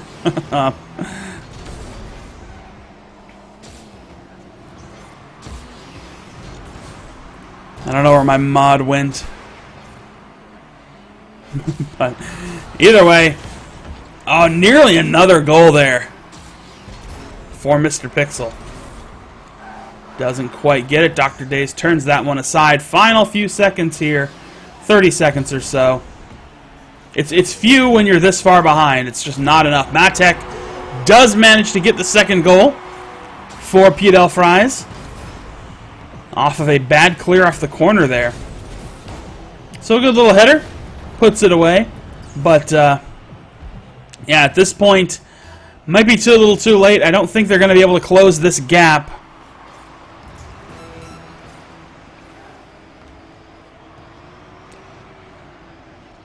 No, it's not updated. That's not this match.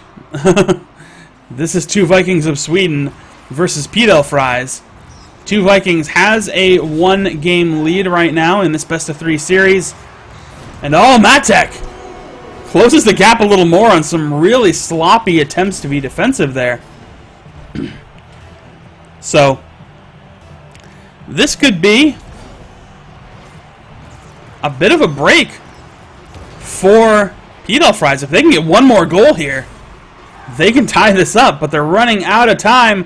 Final few seconds, and it will hit the ground. So despite their best efforts, 2 Vikings of Sweden will take game 2, and they will move on to the semifinals. That's all that happened there. So,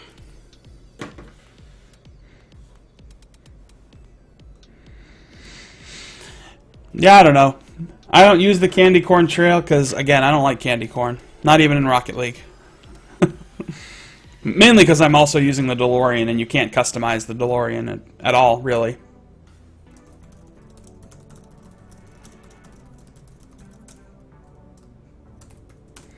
But with that win, 2 Vikings of Sweden will move on to the semis, and I think we are still waiting to see what our first semifinal match will be here. I don't think we have anything final yet. Oh, we actually do. So, Ninjas Out of Breath and HBAH are in the semis. I don't know if that game has started yet. It may have. Usually if I refresh a bracket and it's already been updated, then I assume that the series has begun, because teams usually don't wait around. But with that, we know 2 Vikings of Sweden are in, and we're just waiting on their opponents right now, which would be All Heroes or beaten down by a chicken drumstick. Or a chicken leg. I think chicken leg works. It's great. It's a great name, by the way. Just a great name. So yeah, we're waiting on that. So what we'll do is see exactly where we're headed. We're going to take a quick little break. Then when we come back, semi-final action here in the ESL Nordic Cup number 5. Stay tuned. We'll be back in just a bit.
All right, folks. So, we are about to move forward here into another quarterfinal game. And then we will carry it all the way through to the semis and then the finals. So, let's make sure I can get in on this exciting action. Always like making sure that I can access the lobby before we start doing things. But, alright.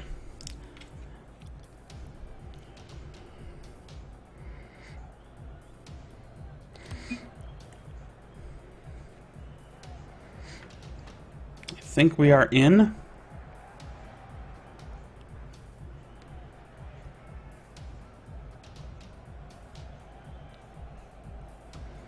I'm trying to make sure that this is actually the game that I was told it was. Because I don't know if it is.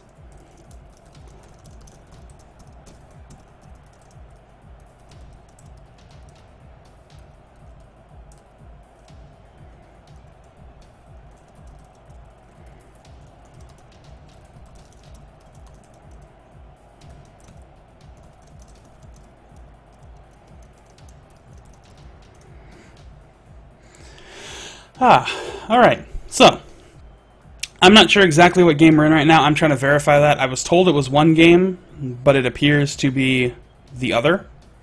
And I think this is what I expected it to be. I'm just verifying that info now. Either way, let's look at the game. We'll look at the field. Don't bother looking at me. Let's do this thing here. That's exciting. Yeah, there we go. Yeah, perfect. Alright, cool. So while I'm verifying where I am right now,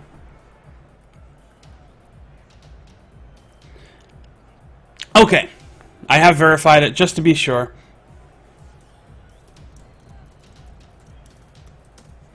Yep, FC Karka versus Shalthis in the quarterfinals.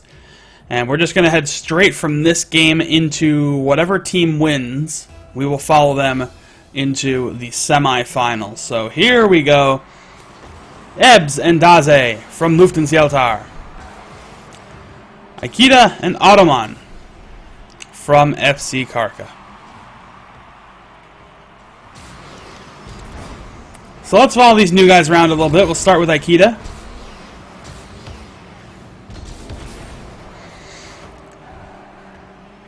See, as an American, I think it's a very easy joke to see somebody with a name so close to IKEA in a Nordic tournament and not want to make that reference. But either way, Akita moving up. Good stop there. Turns the ball aside, back downfield. I think both teams right now just getting a feel for one another, figuring out what sort of moves will work, what sort of moves won't work. That's kind of all what these early games are about. It's really just getting an idea. And the problem with, a best-of-3 series is you don't really have a lot of flexibility in terms of trying to figure out how your opponents are, so to say. Like, some teams like to use that game one to just kind of feel their opponents out, figure out how they play, how they respond to certain plays and certain moves and things like that. And if they lose, it's not a huge deal sometimes. But in a best-of-3, you're very restricted by that. You lose one game, and all of a sudden you're on the verge of elimination. So you kind of have to make that evaluation quickly and then just commit to some kind of strategy right off the bat and hope it works. And then if you lose game one, then you just come back and try to force it in there. But as it stands right now, so many DeLoreans. Oh, and a big shot there by Ebbs, just off point.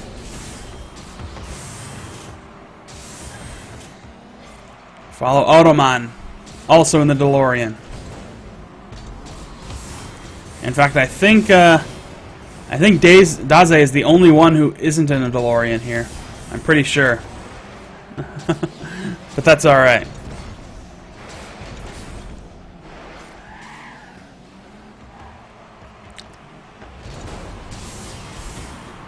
Oh, big whiff on that attempt to drill it in net. We'll follow Ebbs around a little bit because it seems like most of these offensive chances are coming together for Lufthansa, otherwise known as All Heroes. There's a big shot, and Ebbs gets the contact he needs to put his team on the board. FC Karka, a bit of a difficult spot here, down 1-0. So whatever strategy they're using needs to be tweaked a little bit. Or a lot bit. I don't know. They've gone over half the game without a goal, so time to reevaluate. Not really having much luck playing this ball out of their side, though. Which is going to be a big break for All Heroes here. Aikida sets up a nice cross. But Ottoman wasn't there to finish up on that. So Daze tries to play it forward. But here comes Ebbs, gets a nice wide open shot to the net. Big save by Aikida. Turns that shot aside. That could be an opening for FC Karka. Gonna try and set up some kind. No, it looked like he was gonna try and set up some kind of cross out of the corner. Having a bit of a difficult time. Now Daze. Playing it forward a little bit. Good setup for Ebbs. Puts it down low, but Aikida stops it again. Here comes Daze. Good open shot, but it goes a little too far right. Aerial precision a little bit off. Having a difficult time playing it off the wall as well. You know, I mean, this really applies to anybody. It can be very difficult to play these balls off the wall, you know. When you get to the wall, your whole perspective has to change, and you know, it's hard for your brain sometimes to quickly adapt to that change in physics and, you know, position and everything like that. But it looks like this could be a very close first game win here for All Heroes. Trying to get a second goal, but it does get turned aside. Final 20 seconds are on the clock. And FC Karka needs to start turning things around. They haven't really gotten any solid chances on net this entire game, and that's been the reason that they're down so far. They're basically stuck playing defense this whole game. Nice little cross check there. Throws Aikida off the ball, and that should be enough to give All Heroes the win here in Game 1, and that's exactly what happens here. So despite Aikida's best attempts in net, 5 saves on the day, that one goal was all it took for All Heroes to get the Game 1 win. All they need is one more, and they are moving forward into the next round. So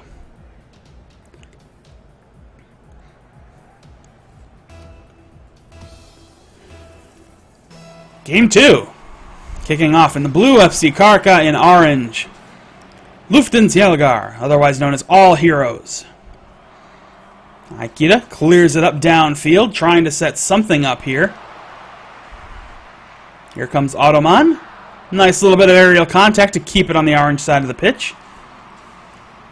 Just playing volleyball right now, apparently. That is the goal.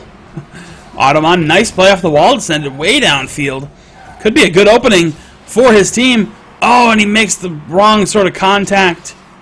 Gets a nice bit of punch behind it, but it goes completely the wrong direction, and Daze managed to get a goal because Ottoman was caught up on the wall there. If we follow Daze here. Nice little aerial touch. Ottoman got hooked up coming off the wall and just fell flat on his head. So barely, not even 40 seconds off the clock, and FC Karka is down 1-0. All Heroes in a good spot, because all they need is one more win, and they will have it. Daze nearly gets a great goal put on net, but does get turned aside by Ottoman. Aikida puts it forward, tries to make the play, but Ebbs turns him aside. It's coming back the wrong way. I don't know where Daze was going. He got very lucky, though, that didn't actually go in. Ebbs tried to play it up. Daze plays it off the wall and gets taken out by Ottoman. Carrying the ball downfield, but as Daze respawns, he gets a good clear to send it back into the blue zone. We're seeing a lot of the same here. Big stop by Ottoman, but so many chances are actually coming out for all heroes, and not very many at all for FC Karka.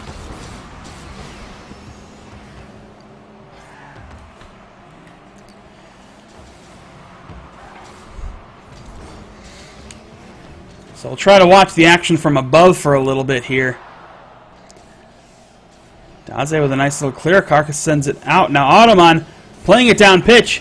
Going to try to stop that, but he was basically just taking it all the way downfield for his opponent. I don't know what kind of contact Ottoman was trying to make there, but Ebbs had no problem stopping that, or picking that up, I should say, and turning it into a goal. Ebbs going long distance, gets the goal. Take a look at this one. Long distance shot, gets a great angle on it, just sends it flying, cannot get to it.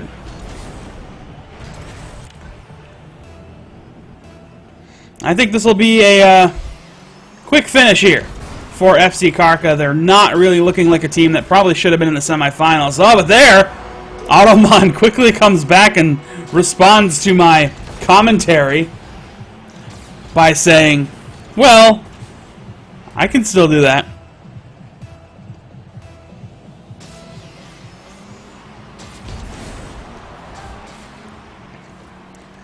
So the gap closes a little bit.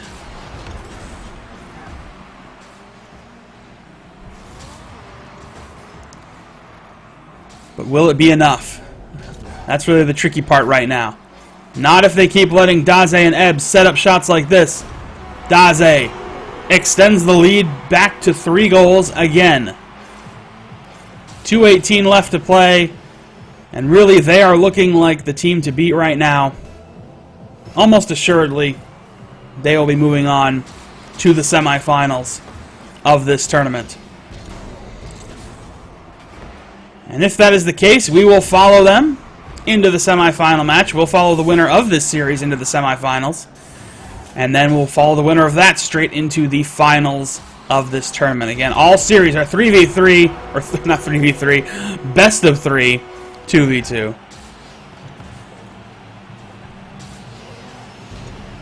Nice little contact by Ebbs, extends the lead again, 5-1, less than 2 to go.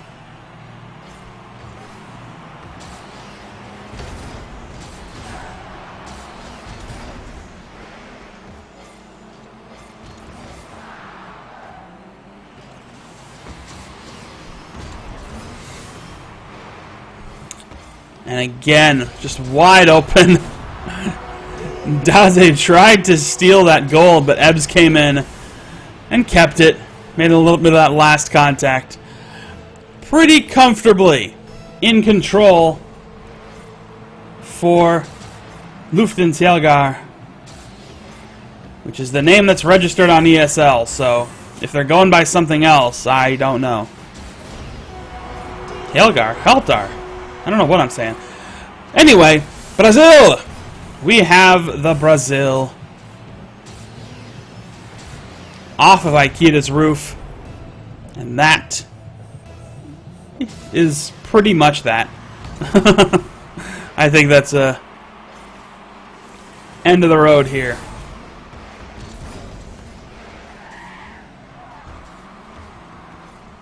But we are in the Brazil.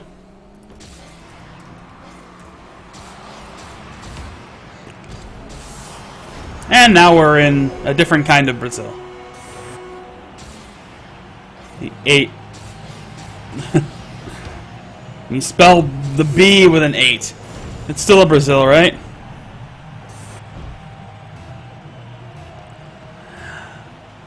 Yeah, at this point it's pretty much comfortably in the hands of Lufthansa. Tail spinners. Whatever they want to be known as. It's all good. And Alderman does get his second goal. Little too late at this point, really.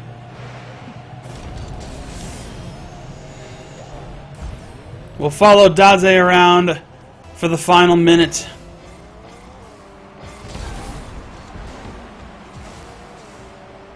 Just to see how things go.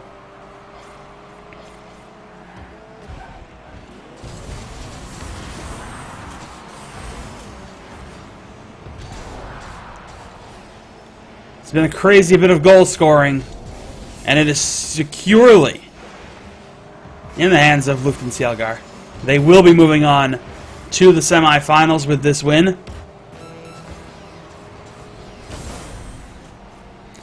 And there they will face two Vikings of Sweden for a spot in the grand finals.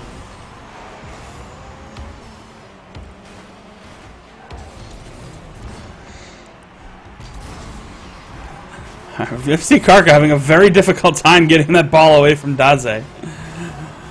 But either way, we are out of time now. We are in 0-second time, but it ends very quickly. So there you have it. Lufthansa Yeltar. Tailspinners. All heroes. Whatever their name is. They win. They are moving on to the semifinals. So we're going to stick with them, though, in the next series.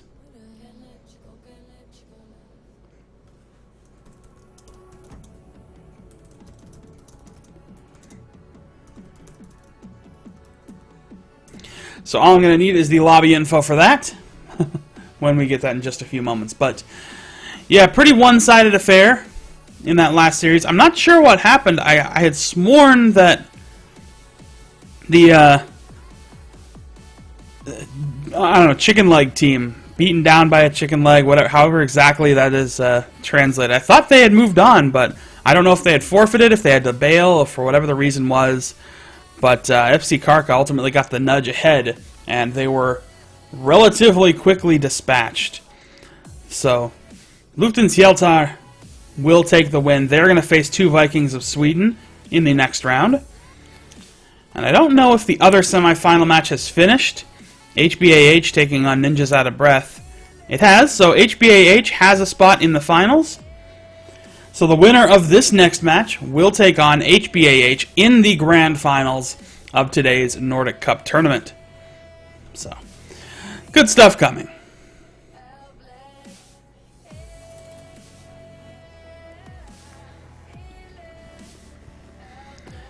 So once I get that lobby info, we'll move in. So it should just take me a few moments, but we're going to take a very brief little break. Shouldn't be very long. Once I get the lobby info for the semis, we'll move right into that and bring you that game, then the grand finals. So we're almost over here for the ESL Nordic Cup, number 5. See you in just a few.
Alright, folks, we are just about ready to get into the first semifinal match that we'll be able to shoutcast. The other has been decided. HBAH is waiting in the finals for their opponent. And their opponent will be either Lufthansa or 2 Vikings of Sweden. And we will find out which one it is in just a few moments here. Not that one. There we go.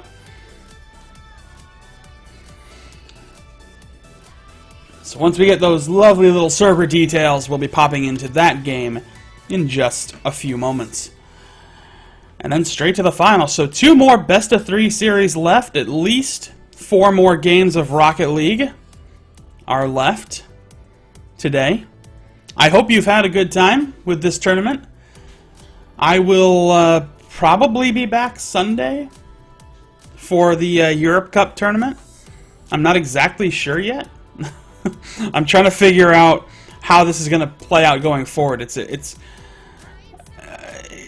My Sunday schedule is weird going forward. I don't know if you caught it, but last week I was part of a team that shoutcast the Rocket Royale tournament.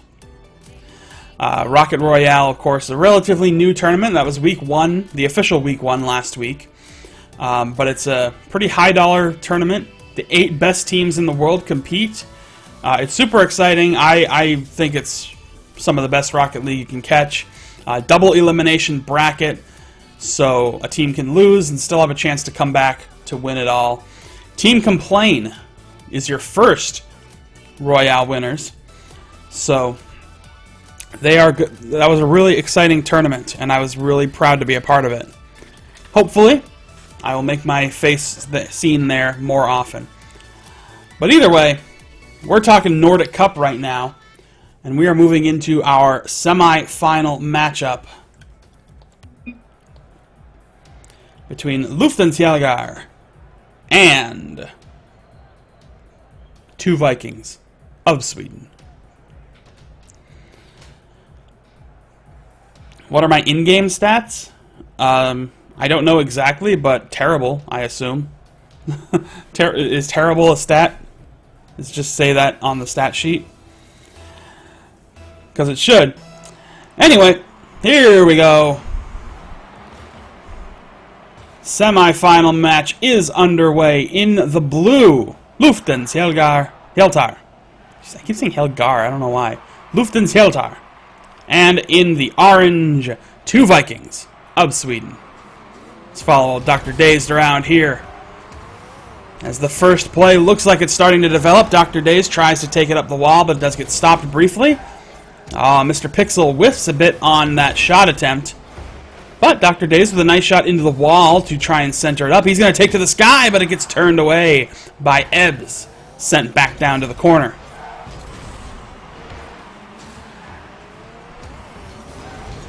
Oh, nice little floating shot to try to get it past Dr. Dazed there. But Mr. Pixel able to continue.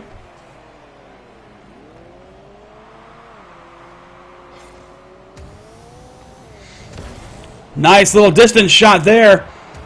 Ebbs really didn't make a response to that, but fortunately it did go slightly high, so he didn't really have to.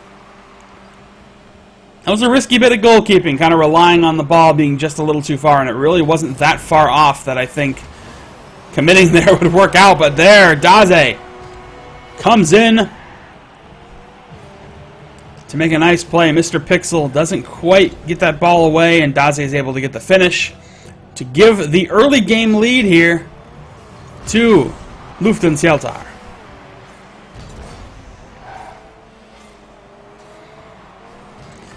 So 2 Vikings of Sweden will be looking to try and tie this game back up, put something on the board, and just sort of keep things interesting. You know, that's obviously what you want to do here. Keep it interesting, or at the very least, get a commanding lead. And that, of course, is the goal for Lufthansa. Get a nice, comfortable, secure lead and carry that all the way through. Obviously, they've got a little bit of an advantage coming in, having just played a series. And, you know, you ride not only that momentum, but you're still warmed up. You're still feeling good. You know, you didn't have any time where you had to cool down or do anything else, and that's something that 2 Vikings are dealing with. They had to wait for this series to resolve. HBAH is waiting for this series to resolve, so they're also getting a lot more time, I'd say, to just sort of sit there and not really do anything. Hopefully they're queuing up for some ranked games, or at least some ladder games, just to keep the blood flowing, you know, keep into it. But I will say, 2 Vikings having a very difficult time getting the ball into any sort of position to make a play on it. Good stuff by Luften Sjaltar to keep the ball on the orange side of the pitch. Set some plays up. There's a good distance shot. Goes a little high.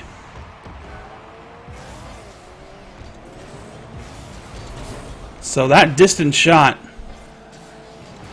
was one of the few offensive chances 2 Vikings have been able to put up in this match so far. Ebbs does a nice job of turning that one aside. Relatively easy shot to stop.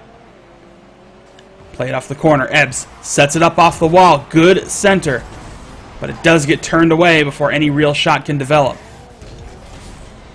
Now Daze playing it back upfield off of that attempted center by 2 Vikings of Sweden. Could be a good setup for Ebbs here. Ebbs will play it off the wall. Oh, and it does get pinched a little fast. I think Daze was in a good place to try to make a play on it, but it went a little too hard and a little too fast with that pinch off the wall. For anybody not familiar with the terminology or exactly what it means, a pinch is basically, I mean, it looks like when a car and another car combine and the ball just kind of shoots out, or when a car does it off the wall. It's basically when the ball gets contact immediately after making contact with like the wall or the car in a very short period of time, and it causes the ball to just get this tremendous amount of velocity and shoot whatever direction the pinch happens to be behind.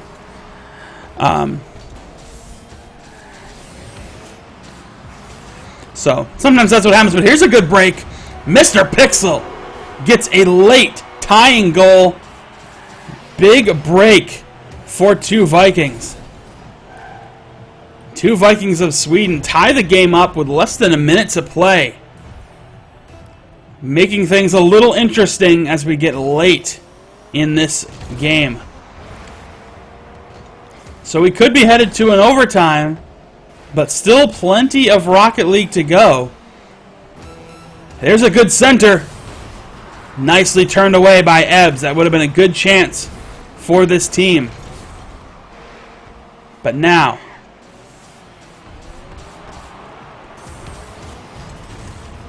they had to fall back, played a little extra defensively. They did not want to give up a late goal. Good clear off the wall to try to get it out of harm's way. It's still not in a good spot, but final few seconds will tick off the clock here, and it looks like we are going to head into overtime. Oh, ball being played along the bezel. Down goes Daze. Could be a good cross, and it does not go in. Overtime on the agenda for both of these teams. Mr. Pixel hanging back in goal. Clears it up off the wall. And they're going to make a play for the net, trying to tie this thing up, or trying to win this game, I should say. Trying to end the game here and get the first win in this series. Mr. Pixel, nice bit of setup, but Dr. Daze can't get the angle on the aerial, can't make any contact. Another big distance shot there. Does not go far. Oh, that floating shot does get turned aside, but it's wide open, and a big bit of play manages to disrupt what was a wide open shot for Mr. Pixel. Following Ebbs now. Daze, bit of a center. Ebbs tries to come in, gets a good shot on goal, and it will go in. Could not react in time. And Luften Sjaltar gets the win here in Game 1. Dr. Daze just could not react fast enough. And that is enough for the first game to go to their opponents. So they are going to be moving on here to Game 2 in a very good position to try and take this forward. One more win means a guaranteed spot in the finals and a matchup with HBAH. So that is what's on your agenda right now. Let us see. Good early shot there for 2 Vikings. Big wide open net. Daze's going to try to put it downfield, but Dr. Dazed gets ahead of him just barely to make the stop. So 2 near goals there, 1 for each team. Here comes Ebbs now, playing it back upfield. Dazed in a good spot, going to try the aerial, but it does get disrupted and sent back down pitch. Now 2 Vikings of Sweden need to set something up.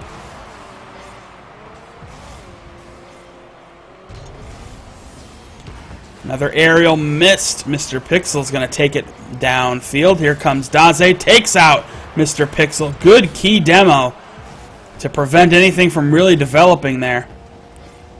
That does mean that Mr. Pixel will be way back, but Daze floats it over his head. Not enough time to react to that save, or to that shot, I should say. And that puts Lufthansa on the board 1-0 here in Game 2. Once again, this is a best-of-3 series. Lufthansa in the blue has 1 game. It is must-win for 2 Vikings of Sweden in orange. If they do not win here, they are going into 3rd place match.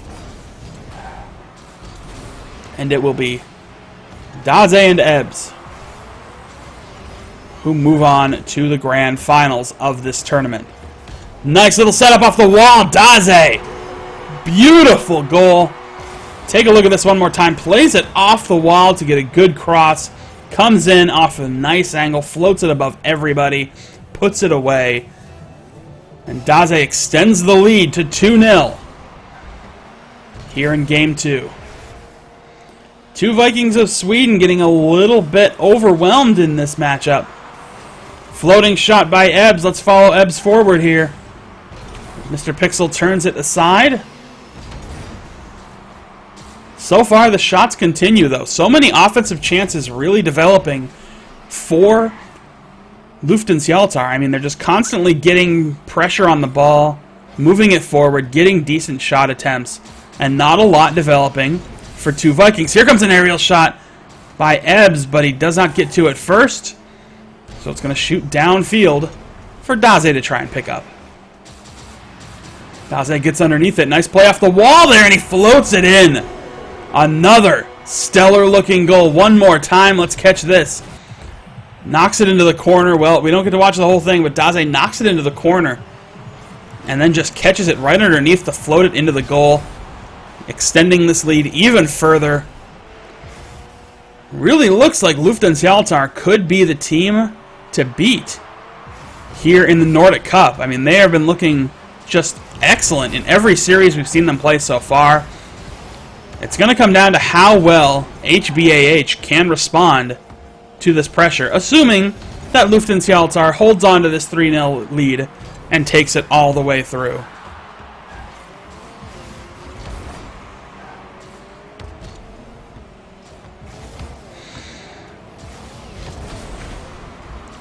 Again, nice play off the wall. That one does get disrupted, though. But still, 2 Vikings in Sweden, 2 Vikings of Sweden, are not able to convert anything there. Good stop by Ebbs on that shot attempt. That one goes a little high. And back downfield, it looks like we're going. Ebbs sets it up into the corner. Gonna make a little bit of contact. Good cross here for Daze, but no, it doesn't even need to be crossed. Ebbs plays this beautifully. In the corner. Comes around and just sort of touches it right into the net. No help needed. That's a good skill to have in the 2v2 environment. As much as you want to be able to rely on your teammate, you can't always do so because they may not be in the position to make a play. You know, it's not 3v3 where you should constantly have somebody back or up front who can help you or something like that. You're always going to be having to guess. And there, Dr. Daze finally gets two Vikings on the board but it may be too little too late. Little over a minute to play here, and a big lead for Lufthansa.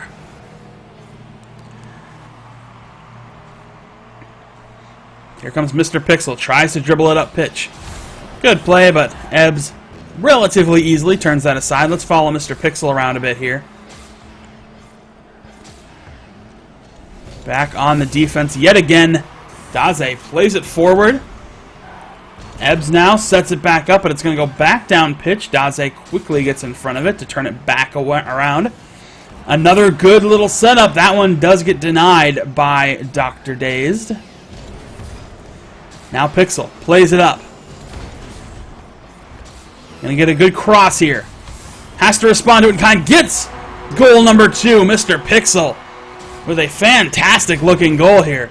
You can see plays it off the corner. Gets his own cross. Nice little floating touch. Prevents anybody from following through on that. And helps close this gap a little bit more.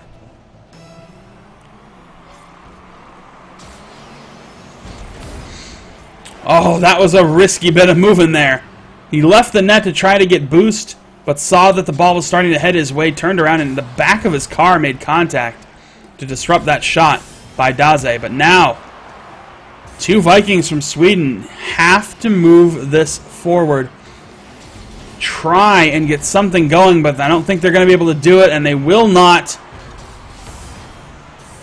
So, the series will go to Lufthansa. They will move on to the finals to face HBAH.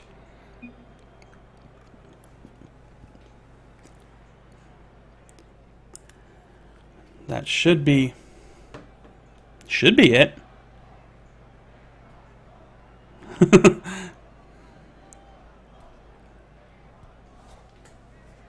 Making sure they know that should be the second game here.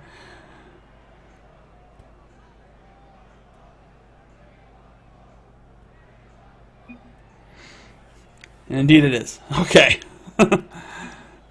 Sometimes I get confused too because hard to keep up with all that stuff sometimes. But anyway, so our finals are set. So we're going to move on to that finals game in just a few moments here. Now that we have a definitive stuff set, basically. Hope you've been enjoying your stuff so far. It's been a very interesting kind of, I'd say amateur level sort of tournament. You know, it certainly hasn't been the toppest tier of players, but that's okay. You know, these are good players. They've been doing very well. Put on some interesting Rocket League, some competitive Rocket League at least, and that's the most exciting stuff. But we'll have to see how it plays out going into the finals, because this should be a bit more interesting of a series. We only really saw HBAH play once, and they really did look very well. I mean, they looked really good in that game. But Lufthansa have been pretty hard to stop in this 2v2 tournament, and they're probably going to be able to carry that forward into the finals here in just a few moments. So, we're going to hang tight. We're going to take a brief little break while they're setting up for this match. When we come back, the finals of the ESL Nordic Cup number 5. One more time, best of 3. See you in just a few.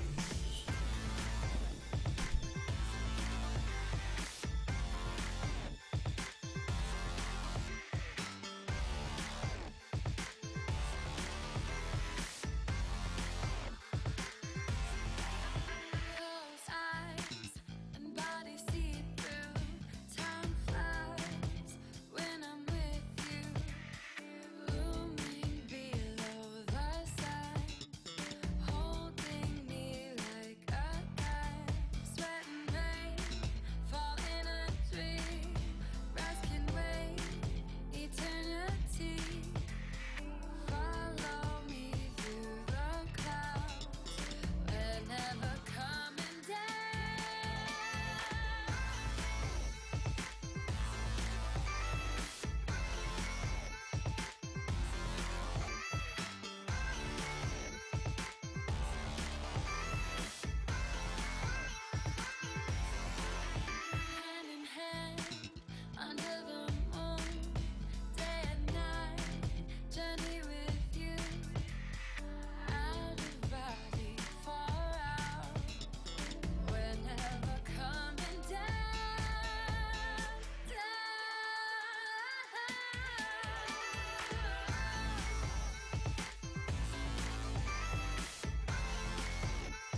Alright, ladies and gentlemen, so we are just about ready to get started here in the finals, just waiting on the final lobby details here.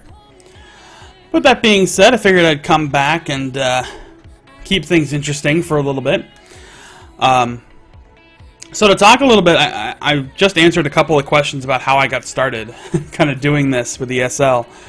And I figured I'd also address it on the stream itself, talk a little bit. But, so yeah, I got my start by first being introduced to the various teams, and getting to know kind of, you know, who they are and what they're doing.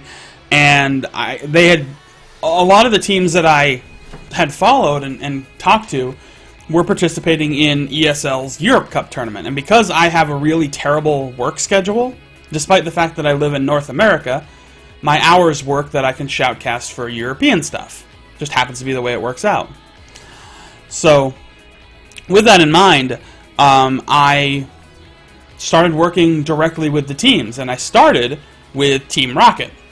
You know, I got to know Doomsy and Cole and Fisho and Tree and all those guys, and I would basically say, hey, can I just follow you around and shoutcast for you when you're playing, you know, in ESL?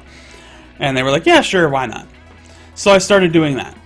And I did that for a couple of tournaments, and then one week, I think this was ESL number 4, Europe Cup 4, I started with Team Rocket. They were in the round of 128, and they were playing Supersonic Avengers, and they got eliminated in the first round.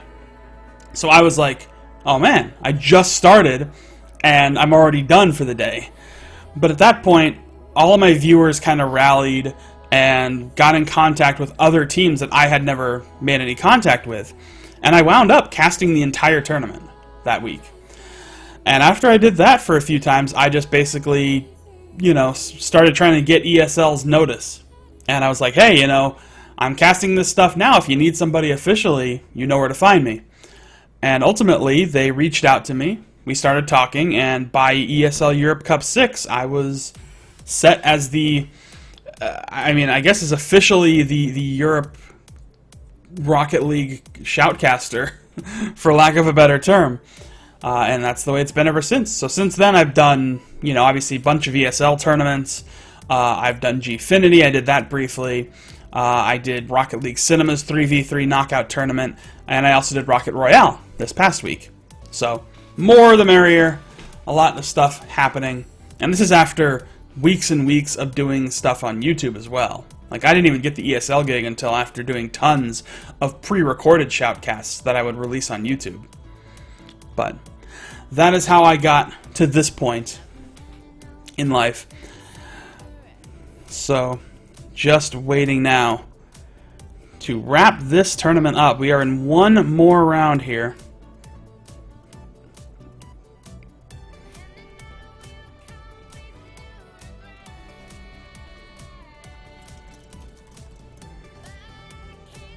Just trying to get the lobby info, and then I think we will be ready to go. So hopefully... I wonder if it's going to be the same lobby info.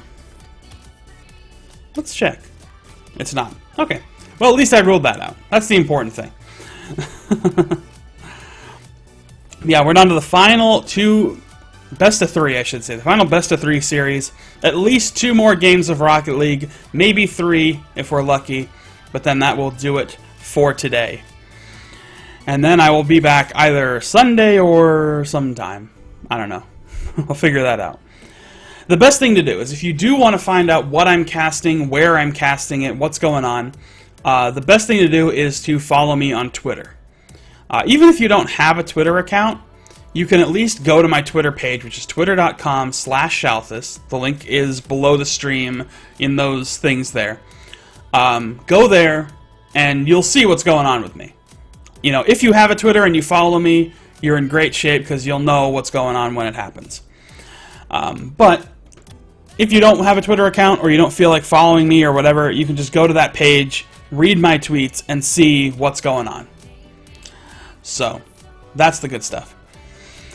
Yeah, I don't get to do Gfinity anymore, which makes me very sad. I enjoyed doing that. I always had a great time doing Gfinity, but unfortunately, I am ESL, And Gfinity does not like that I am ESL, which is justified. Anyway, looks like they got things started before I had a chance to. So, here we go. Already, Lufthansa in a good spot. 1-0 up here in Game 1 of this series. And somebody changed their name. Eyeballs? That's fair. Anyway, in the orange is Lufthansa. In the blue is HBAH. So let's follow Daze around, since we've been watching Lufthansa all day, and we'll see if something develops. Here's a good opening, speaking of which, for Lufthansa, but he couldn't quite make anything happen there.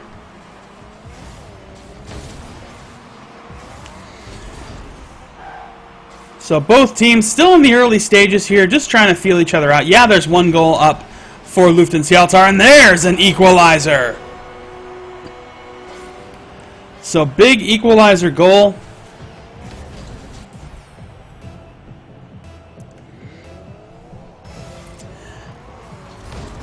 By Eyeballs.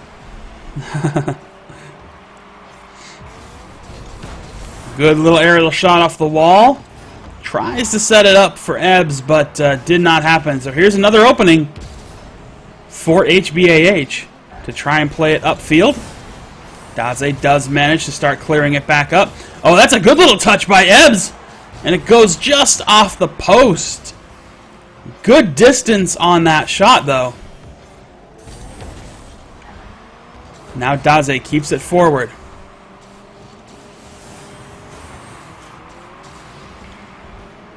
A little bit of a clash there in the net.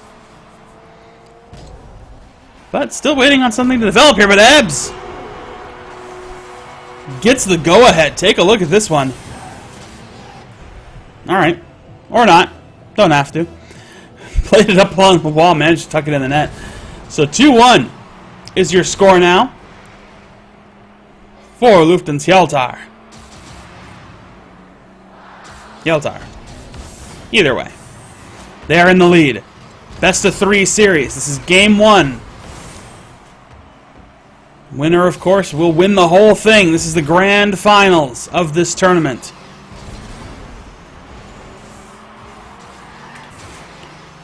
We'll follow McElbra a little bit here.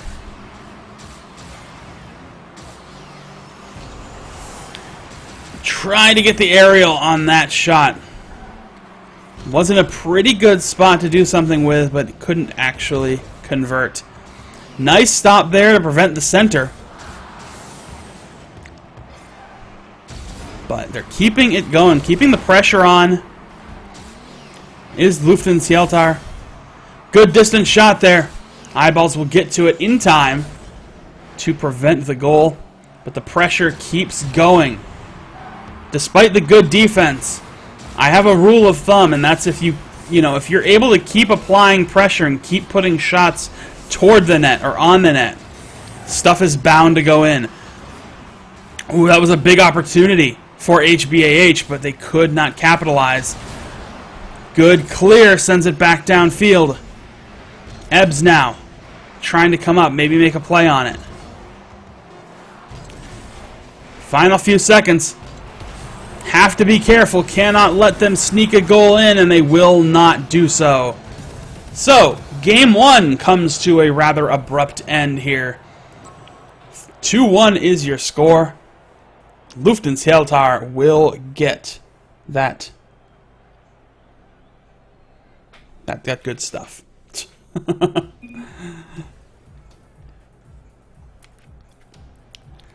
So here we go, Game 2 of this series. Could be the last game of the tournament. There we are, waiting for the scoreboard to appear. Game 2 is underway in the orange Lufthansa. They are up 1-0 in this best of 3 series. And in blue, HBAH. Need a win here. Ebbs with a good aerial shot, but it does get turned aside. Daze keeps it in and on point.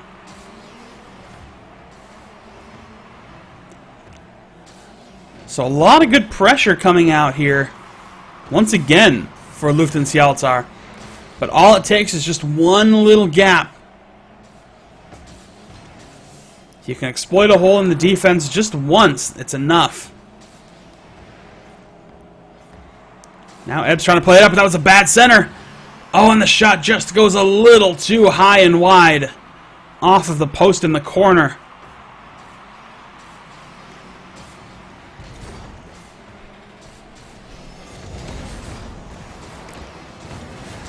Having a difficult time getting anything to go together here. Ball has basically been hanging around in less dangerous positions for a good chunk of that game. It's either been in the corners or midfield quite a bit, which is usually a sign of some pretty good defense, just trying to shut these things down. But there was a good shot on goal that did get stopped.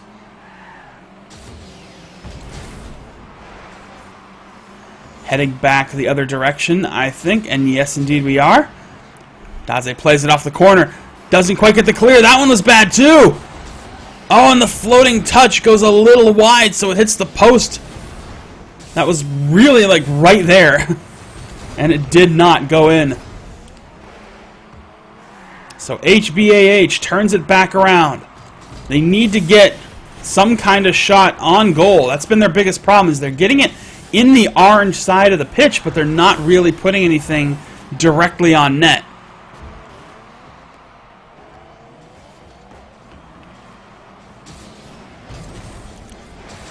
And now, playing it back up. Ebbs sends it to the corner. Actually going to put it off the wall. Tried to see if his partner could actually do anything about it there. Does not look like it. Nice stop. Takes it off of the center point of the pitch. Oh, Ebbs whiffs on that shot. Has to put it into his own corner. Good place to put it, though. You know, if you got to get it out of harm's way, put it in the corners. It's the best spot for it. Do not clear it to center. If you're going to center the ball for your teammate, there! Big break. Misses the attempt to clear it out of harm's way. The ball stays centered. Take a look at this. Misses that one, and here comes Eyeballs, who gets the contact, puts it away, and breaks the clean score sheet to put HBAH up 1-0 in Game 2 here of this best-of-3 finals. Trying to force a deciding Game 3 and put both teams in must-win situations. McElbrath tries to play it forward.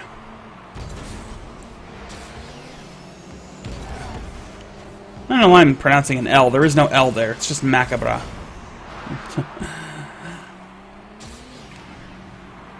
Right now, looking better for HBAH. They're getting a little more pressure on. They're keeping the ball. Time of possession is really good.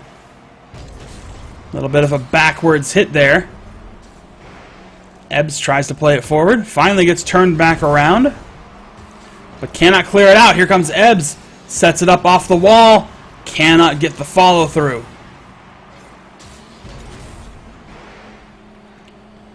Follow Daze around a little bit here. See where this winds up. Because now, Lufthansa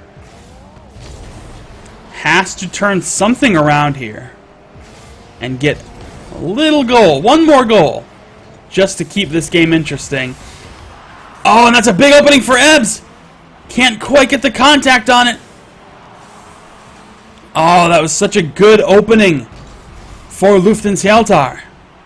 And they could not get the finish. So many shots on goal are just pinging off the post. And now, an opening for HBAH. Does get shut down. Final few seconds, wide open net. Daze gets the equalizer. Big equalizing shot to tie this game up with 33 seconds to go. Lufthansa would love to take this game here, come back in the final minute of play, win the game, win the series, win the tournament.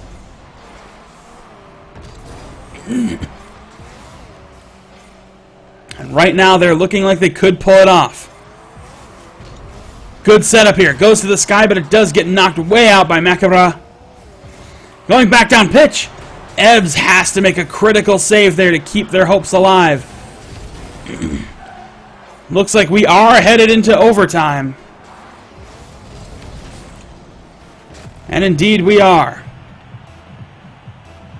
Overtime it is, ladies and gentlemen, and here we go. 1-1 is your scoreline. First goal will take the game. If Lufthansa gets the goal, oh! I was just going to try and frame it, but I didn't have to because HBAH comes out with a killer shot here to send this series to a deciding Game 3. And that's where we're going. Game 3 is now up. Deciding Game 3.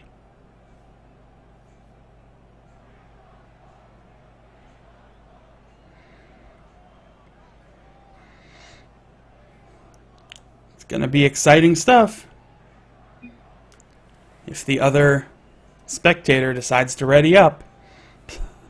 There we go. Everybody has to ready up when you're in this situation. So here we go.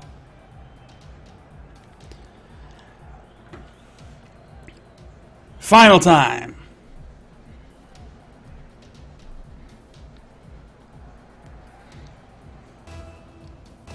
Game 3. Winner take all. For the tournament, for the Nordic Cup, number 5. In the blue, Lufthansa, big wide open net. Saw that coming a mile away. In the orange, HBAH, who scores a very early goal.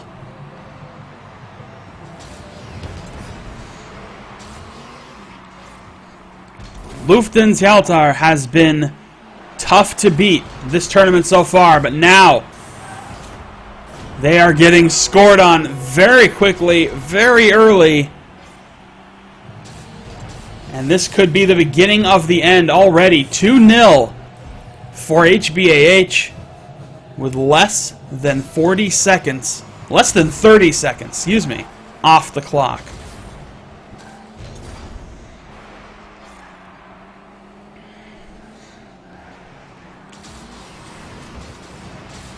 Good little play, sets it back upfield.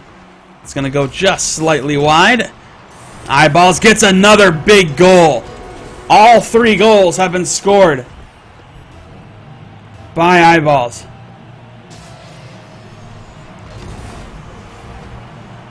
And they have come in the first minute. And there's Macabra to put on a 4th goal.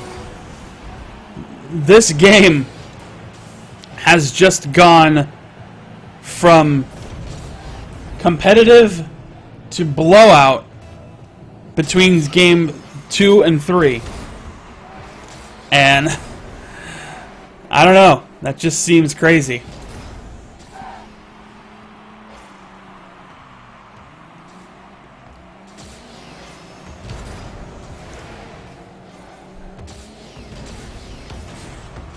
Shot played off the wall, and the 5th goal does get denied by Ebbs. He's going to send that back up pitch. Still plenty of time to try and pull something out here. But it's hard to come back from the mental game, too. When you go down that fast, that early, it starts to affect morale. And, you know, there's 2 big components of playing in a Rocket League tournament.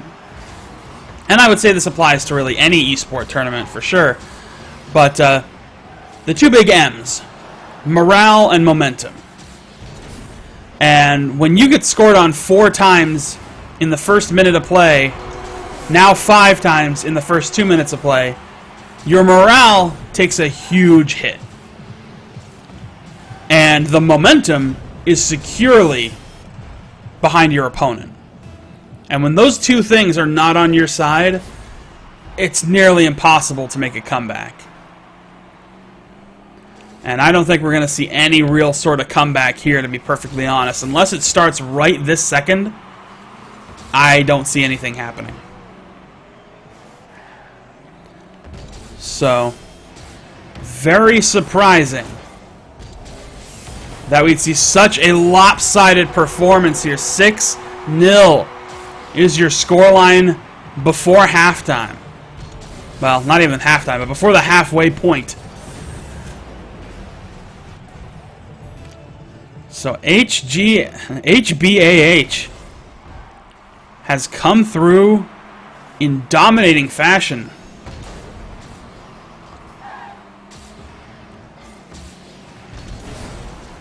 And they are just ridiculous in this game. They don't want to just win this tournament. They want to destroy it. They want to take the tournament home in a little bag. There's a big distance shot. Does get turned aside by Ebbs. There's goal 7 with 2:13 to play.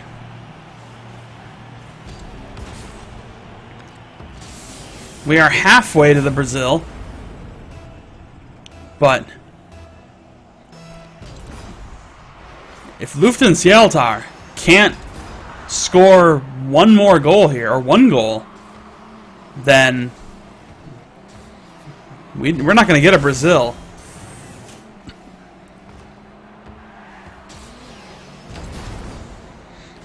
Distance shot. Ebbs turns it aside. Ball will go back into the orange side of the pitch. There's a good little floating shot, but it goes just slightly too high.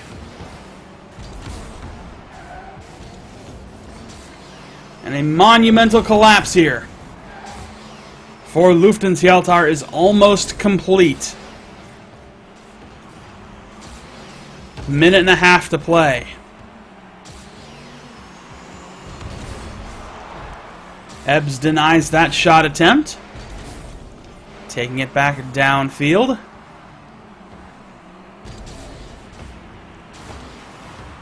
There's a good little bit of contact. Here comes Ebbs, and there is the Brazil. So they do manage to set something up and get that one goal. So will the Brazil be maintained for the final minute and 11 seconds? I guess we'll see.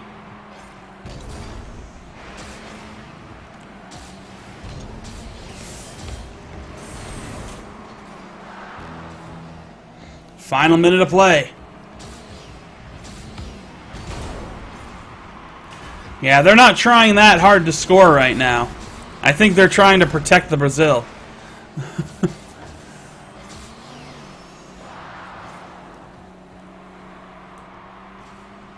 They're putting shots toward the net, but definitely not with the enthusiasm that they should be if they wanted to score. They got to fall back on defense. Can't let the Brazil be broken, and it is. Ebbs gets the goal, breaks the Brazil with 29 seconds to play.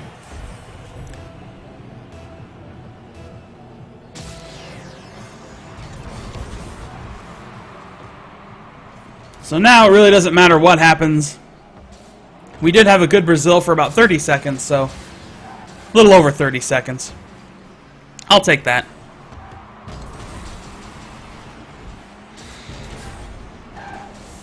Just in case it wasn't clear for anybody who might be new to Rocket League or anything, the Brazil is when the game goes 7-1 because it reflects the score of the Germany-Brazil World Cup final. Or, not final, semi-final, or whatever it was. But there's a third goal to help separate things at the 0-second mark. So there it is, your winners of this tournament, HBAH, in this best-of-3 series. So they are your Nordic Cup 5 champions.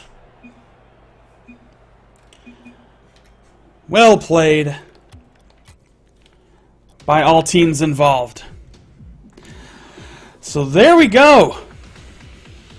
Yeah, it was a semifinal. I remembered it the last second there. I knew it wasn't the final, but either way, there you have it. The Nordic Cup number 5 is all done in the books. Hope you had a good time watching. this tournament. We will be back next time. I will be back next time at some point. Quick update on the schedule, just as a reminder. Tuesdays, the 1v1 Aerial Cup tournament. If you live in Europe and you want to play in that, if you think you got some 1v1 skills, throw your hat in that. Free to sign up. The 2v2 Midweek Madness tournament. I didn't do it this past Wednesday, but I will be doing it next Wednesday. Tune in for that. Or play in it. Again, if you're in Europe and you want to play with your buddy in a 2v2 tournament, sign up for that. If you live in one of the Nordic countries, every Thursday, the Nordic Cup tournament will be brought to you right here on this channel. So, all of those events take place at the same time, 1 p.m. Eastern for my North American friends, and 7 p.m. Central European time for all of you wonderful European folks. But that is going to do it for this broadcast, for this shoutcast, for this tournament. Thank you all so much for watching. I hope you had a great time. I enjoyed myself. I think you're all wonderful people. If you like what I do, feel free to subscribe. I got a bunch of cool emotes that you can use, not only here, but anywhere else on Twitch. So, feel free to do that. Or, shoot me a follow if you haven't, so you know when I go live. I do more than just Shoutcast Rocket League. I also try to play it. And soon, hopefully soon, I'll be bringing you Overwatch. Very exciting. So that is going to do it. I will wrap things up here. Thank you all again for watching, and I will see you all next time.